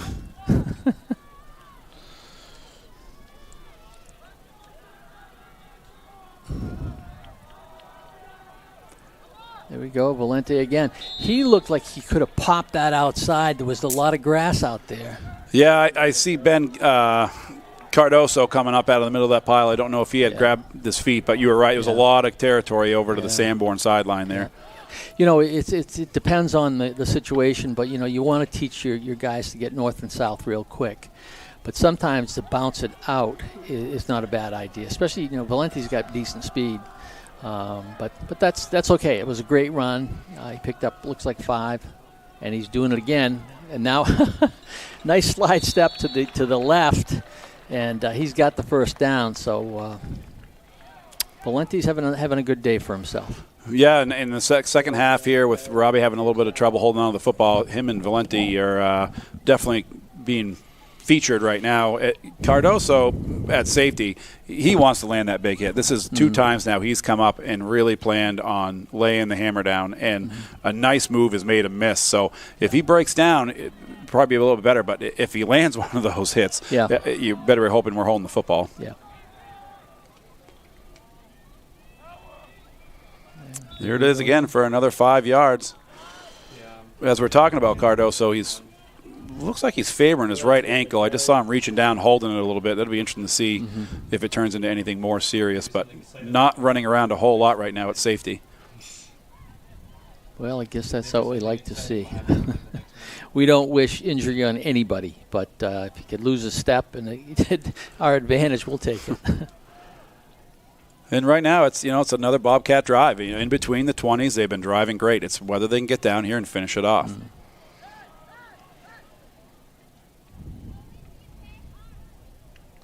I'm sure the home sideline, the home bank here, where all the fans are just ready to erupt for a Bobcat touchdown after being teased the last 3 drives. We got a flag on the play. I'm wondering if that's going to be on our halfback. It looked like he fell forward and actually went into a 4-point stance and was trying not to get caught, but I think maybe they got him. Yeah, it's against Plymouth. It's hard to get from under the eye of the zebras out there, the guys with the striped shirts. They've done a pretty good job today, I think. I haven't seen anything that I really felt was questionable. And, hats off to these guys because there are so few officials out there. They're scrambling, playing Thursday night games, and Friday, Saturday. And it's just nice to see these guys come out and do the job, and it's a tough one. Yeah, and that brings us to the end of the third quarter here as it's still 7-0 Bobcats. So getting ready for a very entertaining fourth quarter. And you're right, talking about the refs, we deal with it with the youth levels in the middle school. These guys are run thin, and they deal with listening to the coaches yelling and holler every game. So, everybody's got a better view. Absolutely. Even we do up here in the library, 100 yards from the side of the field. But, any interest, if anybody's out there ever thought wanting to become a ref, by all means, go on to the state website and register. These guys could definitely use the help. I know I have a couple past coaches that have gotten done and are doing it this year for their first time, getting their hours in. So it's nice to see some people transitioning. I'm sure that's throughout the state, but definitely an issue that the New Hampshire football struggles with. So it's nice to see some help coming out. Yeah. All right, we're going to step aside real quick as we reset the ball. We are with Pemmy Baker TV and live, and actually they're coming back out already, so we'll stay right with you. You couldn't ask for much more. It's a tight football game coming into the fourth quarter. Bobcats with the ball and driving again. Question is if we can get all the way to the end zone or not.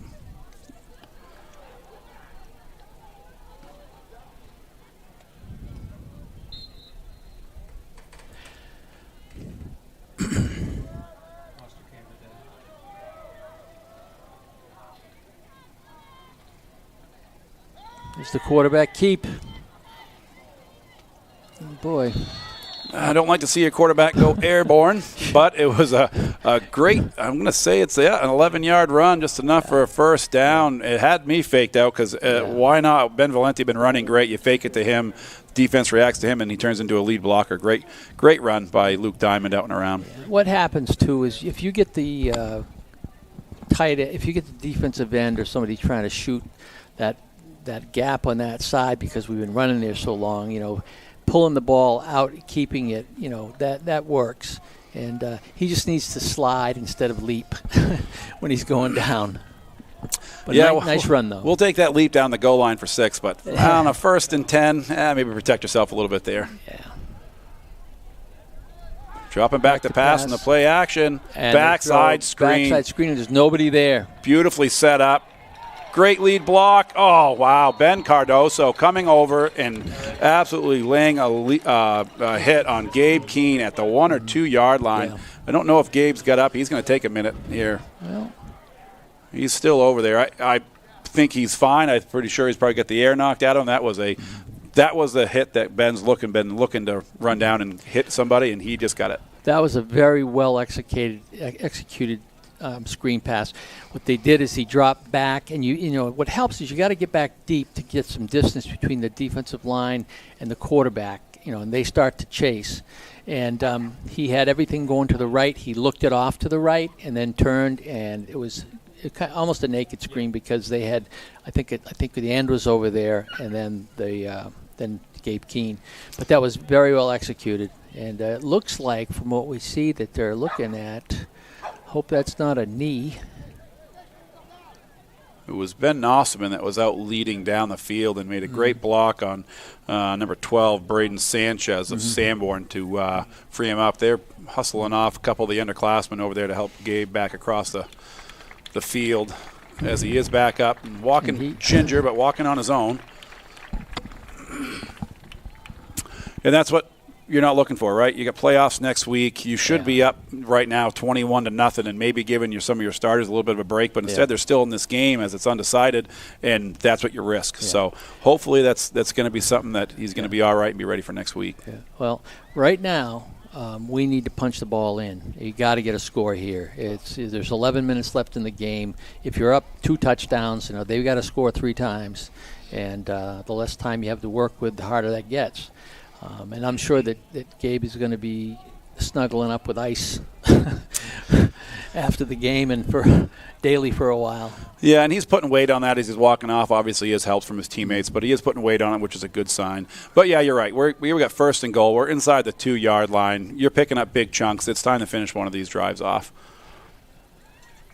Well, you got some big boys you can pound it in there with, and I still don't see Robbie Thorne in that backfield, so clearly a message being delivered here before we go into the playoffs that ball control is as important as it is. And, a good playoff, this is a straight dive, the 13 or 17. And off tackle. And there you go. There we go. Plymouth Bobcats in for a touchdown that they've been looking for since the second quarter. Great job. Opening this up to 13-0 here in the early going in the fourth quarter. Hopefully that doesn't cost you a running back. But like I said, he's over here on the trainer's table now being looked at and was walking pretty much on his own here as he got to the training table. Yeah. Well, they'll take their time with him and make sure that he takes whatever he needs to get that healthy. Meanwhile, we got a false start on the Bobcats extra point team, which is going to slide him back a little bit as you get the replay of the touchdown and walking right in the end zone. Manso's out there. Well, we certainly need this. Yeah, and last time number 12 off Sanborn, this Braden Sanchez, came off that far side right around Eli Crane, so it'd be interesting to see if they blocked us a little different. He was almost there had he not slipped. In right again, almost blocks it, but we get it off, and it is up and good, making it 14-0 Bobcats. Well, that was just what the doctor ordered, and the boys did a great job out there responding to it. That screen pass that set it up was a great call, and they did a really, really nice job. You've got your probably most treacherous defensive player is Cardoso, and you had him paying more attention to the far side or this side of the field than the far side, so that you kind of took him out of the play, and then you throw the ball back left, and Luke threw a great pass. It was very catchable right up in the shoulders area, and then took off down the field, and Cardoso got there for the final impact, but at least it was down by the 2-yard line.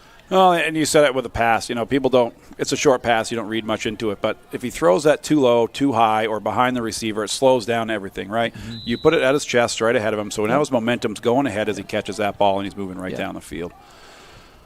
So not a pooch this time. They fake the reverse, and Cardoso's got it going up the right hash. Breaks the tackle, gets outside, crosses the 50-yard line into Bobcat territory, cuts back. And they finally drag him down to the 20-yard line. Bobcats had been doing the pooch kick like we talked about, keeping it away from him. This time they don't, and that's what happens. He also moved up. He wasn't the deep guy. Sneaking him around. Yeah. And why not? If you're Sanborn, he's your recipe at this point. Yeah, absolutely. And I was just going to say that if you're the Bobcats, you want to come out here, you want to stop them and get the ball back and put this to bed. And it is not what Chris was looking for. They ran that fake also, which, anybody's going to say, well, not much of a fake because we know who's going to keep it. But still, that is going to hold people for a split second.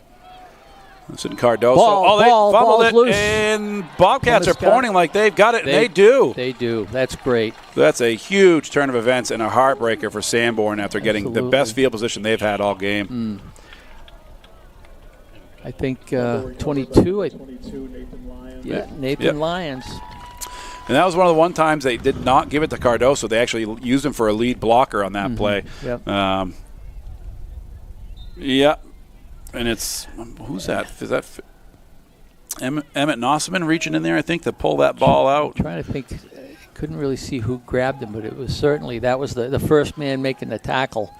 It stretched him out, and that was great. Well, the Bobcats certainly needed this, and it's been kind of a game of turnovers, which I think for both teams is fairly unusual. But the one that makes the least turnovers is going to come away with the win. And now breakaway with wow. That's Tristan Nice job. Partridge, a name Nice we have job. not called today running the football. Nice job by Tristan. And again, he had quite a hole to drive through. Yeah, and it said at the turnovers last week down in St. Thomas, it was the same thing. We came out first quarter, we fumbled. St. Thomas scored second half. They came out, fumbled. We scored, even things up. Now here in the second half, though we fumbled twice in that first half, we got one back, so we only gave one away. And Sanborn comes down and returns the favor here, evens things up a little bit on the turnovers. Now, Chris is looking for a nice, slow, methodical drive here with the Bobcats and chew that clock, get some more points on the board. If you hang on to the ball, they're good for 5 to 7 minutes on a drive, and that's 7 minutes is about half your quarter. So, and as we say that was Robbie Thorne carrying the balls right there, and I don't think he ever stood up once. I think he stayed hunched over with two arms on that ball. I don't think he's going to let one slide out. Good boy, Robbie. Wisdom comes from making all kinds of mistakes just once. He made them twice today. That's why he waited. But now he's in there, and he's a good kid and big heart. And it's nice to see him back in there, and he's hanging on to that football. Using him as a lead blocker there for Partridge again, who's going to pick up that first down. Pretty sure he was down. He bounced off the ground before that ball came out. He hit the ground. But again, don't want to risk it. That's part of going airborne there you don't like to see. You're talking about Robbie. Robbie's another one of these kids that have been playing football since the youth with Huskies coming up. And you can see there's a lot of these guys coming up now that are playing youth football all the way up through, and that's making a huge difference at the way this Bobcat team is playing. We got plenty of athletes that are starting freshman and sophomore year and look great. But the knowledge of football from these guys playing these big years is starting to come in. Well, and feeder systems are really important to sports at the high school level. You look at the wrestling program that Coach Cleary and Austin have been so successful for years, but they start these kids off at 5 and 6 years old out there wrestling. So it's just it's a great way to build a program. And hand off the Bobcat side. Again, I believe that's Partridge is going to get another first down. It is. They're pulling that guard to kick him out, and he's cutting up inside that. So it's another 10, first down. And this is the conditioning we were talking about before the game. It's hot out there. Yeah. The Bobcat offensive line is not slowing down a bit. Yeah. This Sanborn defense has been out here a lot, and they look tired. Now looking at this again. I just looked at that far side of the field and how green it is, and there's really no other people out there. And I think that Sanborn is jumping the gun a little bit, trying to take advantage and be there to stop the plays, and misdirection wouldn't be a bad thing probably. Now we got a Sanborn player down right now, so guys going to their sideline. I want to give a shout out to Dan Salzar, who's not up with us today, but he's giving you all the sideline views and on the field views. Right now it looks like he's taking a kneel down there, but so far it's been a great game. Nice and hot. I'm sure it's not the easiest thing to do, toting around that equipment up and down the sideline. Yeah, I like on the other side we get closer to the field, but the air conditioning's been good up here. It works. Yeah, no, this is pretty comfortable. I'm all right with this. I haven't felt a bug bite me all day. This is all right. We're talking about youth programs. That's number 76, it looks like, Tristan Dunnigan, who's up on his own power and walking off. I wanted to, as far as wrestling, with the Thundercats program that's in Plymouth now and has been, they do the youth baseball, the youth field hockey, now youth wrestling. They do so much. I know we talk about the Huskies, that's the program I'm with, but the Thundercats organization, you got Aaron Como that's been a part of it, Paula Tanner that's been down there, a host of all volunteers. It's nothing that gets paid. It's just been people that have gone through Plymouth programs and now are giving back and helping out today's youth. It's unbelievable. The Plymouth pride and tradition, overall sports, really. It's nice to see. Absolutely. 2nd and 8 for the Bobcats. And still straight ahead. Well, nice job by Crane. Yep, fighting off that first tackle. He kept those feet pumping just like you're supposed to, and it paid off. That was looking like a 3rd and 6 or 3rd and 7, and he broke through that tackle and brought it all the way down to a 3rd and long 2, maybe 3 yards. That was a great piece of running. Yeah. But you see, here again, Greg, is where we're coming into the plethora of running backs that Coach can use. Keene probably won't see the field because he's a little dinged up, and then you can give Valenti a break. And, it's just it's good to have these other kids that can step in. Yeah, and the good news is Gabe isn't on the trainer's bench anymore, so that's a good sign. And like you just said, you got these guys in here now taking the load and handling it. That's Eli Crane again, picking up another first down. And Chris will take 4 or 5 yards at a pop right now. Yeah, big home run touchdown's fine, but you know what? 4 or 5 yards at a pop is chewing clock as we're getting close down to 7 minutes here in the fourth quarter. And again, I don't think you can ever count Sanborn out with being up by 2 scores. They're a big play team, and you don't grind it out, keep the ball, and let the time, tick away, and he put another one in. That's great. Yeah, and unfortunately, with the amount of fumbles we've seen, there's no guarantee, and the amount of times we've been stopped inside the 20. So here's a breakaway. There's another good run by Crane. He's still fighting and pushing. Wow, that's a heck of a piece of running. Offensive line did a great job getting him through to the second level. The rest was him. What'd they carry? Three defenders down there to the 10-yard line? That was impressive. Yeah. And the thing is that I don't care which Crane kid, the girls, the boys out of that family, they're tough, and they've just got so much heart, and it's just great to see it keep coming. I think we still got 2 or 3 more coming up, so that's great. Well, it's going to set the Bobcats up with 1st and 10 at the 11-yard line, so they're still able to get a first down before punching it in.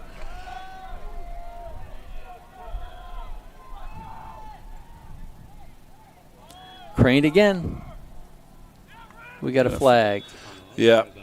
Probably going to be holding. You can see looking in here, Sanborn's totally changed their inside, their interior defense. They are pinched, stacked right over the center and guard, so they're not going to give that 4 and 6 hole like they have been the whole game. So now they're just pushing it out a little bit, going off tackle, and they're making their hay there. Yeah, the holding penalty is going to hurt here, but it gives you a little bit more time to chew clock. Yeah. Chris would love to get this in the end zone, go up 21, and get some of these underclassmen in here and playing some football, give them a chance to get in the game.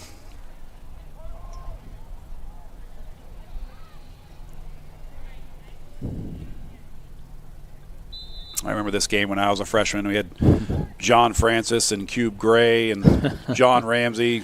John's here helping coach the SAU team, and so is Francis. And I was actually coaching for the high school at that time. Right, yeah. So. Yeah, so I remember getting our chance to get in there and play that freshman. So hopefully these kids can get in and get a chance. Boy, and look at Rainier.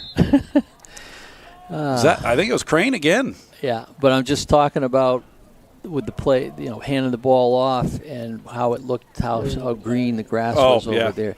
Still, he's just walking back. There's nobody over there. I shouldn't say anything, I suppose, because I don't want to, give away anything. But they've got that option. They had it against St. Thomas when Luke scored that touchdown, and right now, Sanborn is fighting to shut down Plymouth, and they're having a hard time doing that. Oh, and they know a touchdown here pretty much seals it, so they need to keep him out. We have not seen speed sweep this whole third and fourth quarter, which worked well in the first half. Going back to Partridge, and he's going to get back to a 3rd and 10 here. I think your speed sweep guy is definitely Gabe Keene. He's probably your best speed sweep guy. But, the other thing, we haven't seen a lot of Jackson Rainier, and Jackson's got some pretty good speed, and he's also tough. But I think you get away from that speed sweep when you don't have the quickest guy. So I see Ben Valenti coming off there, maybe with a little bit of a gimp to the sideline. So you got Robbie Thorne back in the backfield. And this snap's going to come with under 5 minutes here in the fourth quarter. So we've got a 3rd and 10, clearly 4-down territory. Oh, I know what you're saying now. Okay, I got it. we go. Robbie's going to get stood up. If he was able to lean forward, he might have had that first down, but he wasn't able to stretch the ball out, so he's going to fall just short. So it's going to bring up a 4th and long 1, looks like, down there. Yeah. Well, this is also where you could kick a field goal at this point, and then you're still looking at they have to score 3 times. But I think with Robbie in there, the chunks you've been getting, Chris is going for it. Yeah. Everybody knows what this play means, either on Bobcats or Sanborn side. So Bobcats flipping the backfield. And that's going to do it. It's going to put Robbie Thorne in the end zone for another Bobcat touchdown. Hail to the Bobcats. Nice job.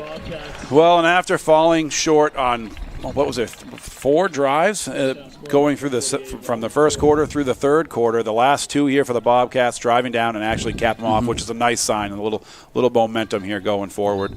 And at 20-0, looking for Caden Mansell to put this thing to make it 21. It's going to all but seal this one up for the Bobcats. Now they just find out where number 3 is when it comes to that. Whoa, Ooh. Boy.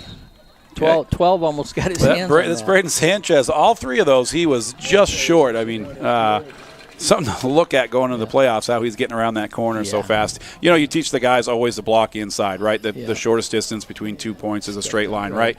So let him go around the outside, and they should make it. But, boy, he's pretty close. Now what they've got to do is make sure if they're going to pooch it, see exactly where Cardoso is and pooch it the other way. And as we're looking, it looks like he's deep with Austin Ingersoll. We'll see where he ends up. Be willing to bet whoever catches the ball probably finds a way to get it to him. Well, they have that they have that reverse or fake reverse, and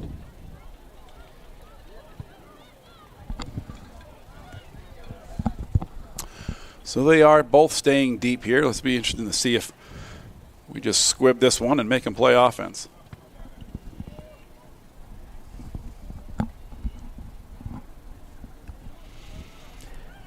And it looks like I just got word that it looks like Plymouth State University won their 3rd straight.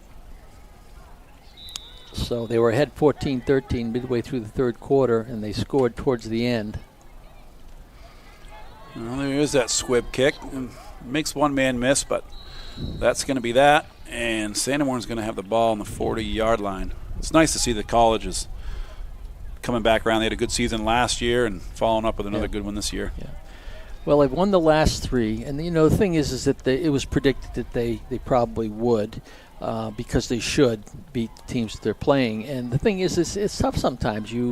If you don't win the games you're supposed to win, it puts you in a worse position. So they've won the games that they figured they should win, and then it's a matter of recruiting. They've got a young football team. 2/3 of it are freshmen and sophomores, and they got a good quarterback. And they got some very good players, but it's pretty competitive, the league they play in. I was able to get down there for a couple games last year, and the kids really enjoy going down there. They do a pretty good job whenever the youth is around. Again, the Huskies winning the state championship last year, they honored them at a halftime game down there, and the mascot was out playing with them. So they really do a great job as far as the communities they're in. It looked like another blocked pass by Robbie Thorne. Yeah, looking at Sanborn right now, a lot of hands on knees, hands on hips, walking around. Unfortunately, I think they probably understand what's going on here. They should still be in the playoffs with their points total looking around here. We'll get into that a little bit, but definitely going to be a bottom seed and probably not going to like where they're playing. Well, it looks like the Bobcats are going to end up number 2. And here's a half-back pass, and it's intercepted. It is. That was hauled in by Liam Shannon. Great job by Liam. Great Saw job. that play earlier in the half. They handed it off, and he looked like he was going to throw it, but he did run it the whole way, and I was wondering if they had that play out of it. Well, that was what I was thinking. When number 3 was coming this way, he was tentative, and I thought maybe it's a halfback pass. Yeah. And, of course, they ran that with number 2 at that point in time, and that definitely was the designed play. But he threw right in the middle of the field. Now, you're asking a running back to think like a quarterback, and that just it's a hard transition. Yeah, absolutely. Yep. And surprisingly, Luke Diamond and the starting offense, the Bobcats, are still in there with just over 3:30 to go. It's 1st and 10 Bobcats on the 48.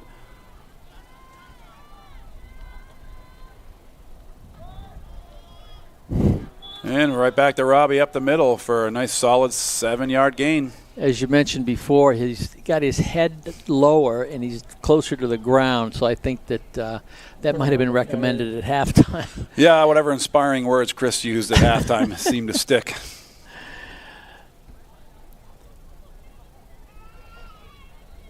If they're not inspirational, the kid's not going to do well.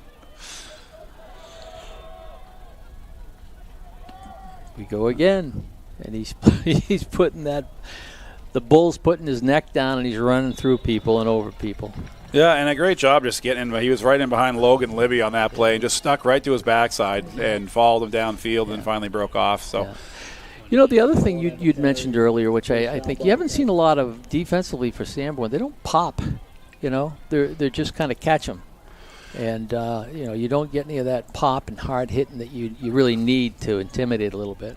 Yeah, and I don't know if this is the second group now for Sanborn. It looks like most of their starters out there, they don't have the size inside, which Plymouth definitely has that over them. But, yeah, if you're not going to deliver that hit, stand them up and strip the ball out, which they've done a good job. This time not keeping contain. Fights off Cardoso on that. Nice run. Ben Valenti around the corner, and he's going to be just shy of that first down. And at this point, with just over 2 minutes, it's pretty much a foregone conclusion here what's going to happen, which is going to drive Plymouth. I think we can talk about it a little bit. Looking forward the next week, they're going to finish at 8-1 with the number 1 seed in the East. They're going to end up with more points than Pelham, who will be number 1. They're 8-0. But all signs leading to Pelham in the state championship. Looking forward, you're going to have a couple weeks here getting ready to go. Here we go again. Great run by Thorne, fighting and falling just short. And that's just a tired Sanborn team. At the offensive line, we talked about it, taking complete control. It's going to be 1st and goal. They're going to set it at the 2-yard line. So yeah, you're gonna have a road here where it's gonna involve some home football games, which is nice. They're gonna have to take care of business, but that Pelham team again going full undefeated through the entire football season again this year. Well, it's a good program. They've got good kids, and you look at Robbie, both hands on this replay, both hands on the football. Nice job. And you got, looking at that replay, I try to tell the younger kids all the time, you get 3 linemen right around Robbie as he goes down. In case of a fumble or anything else, and they help his running back up, that's great heads-up play by the linemen. Keep going downfield with your running backs.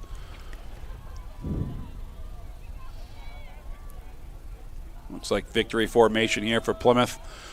They're going to take a knee with the time run out. And there you go. There's a sportsmanship from Chris. There's no point of putting that in there and driving it home. Yeah. Take a knee. Absolutely. And, going back when I coached with Chris, when I coached with Chuck Lenahan, it was the same thing that if you're pounding somebody, you're not going to rub it in. And you're going to substitute, get your kids a chance to play. And the other piece is that, you don't disrespect anybody. If you're better than them, you're better than them. But you don't have to rub it in, and you don't have to look for some scores that we see with other programs sometimes that are just ridiculous. And you won't see that with Plymouth. Yeah, and you talked about it earlier, the banners in the gym with the state titles and everything else.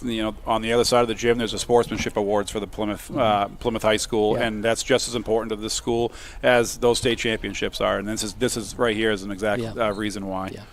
We have Bruce Parsons who runs the show here, and he's involved in the NHIAA and has a lot that he makes sure that we don't do anything that's not right. Yeah. And just a shout out to Bruce. He's being inducted into the NHIAA Hall of Fame on November 12th in Concord. along with another person we might know, Peter Coffrin. So the two of them are going to be inducted into the NHIA Hall of Fame, both extremely deserved. And I'm looking forward to that, as my wife and I are going to go down to that.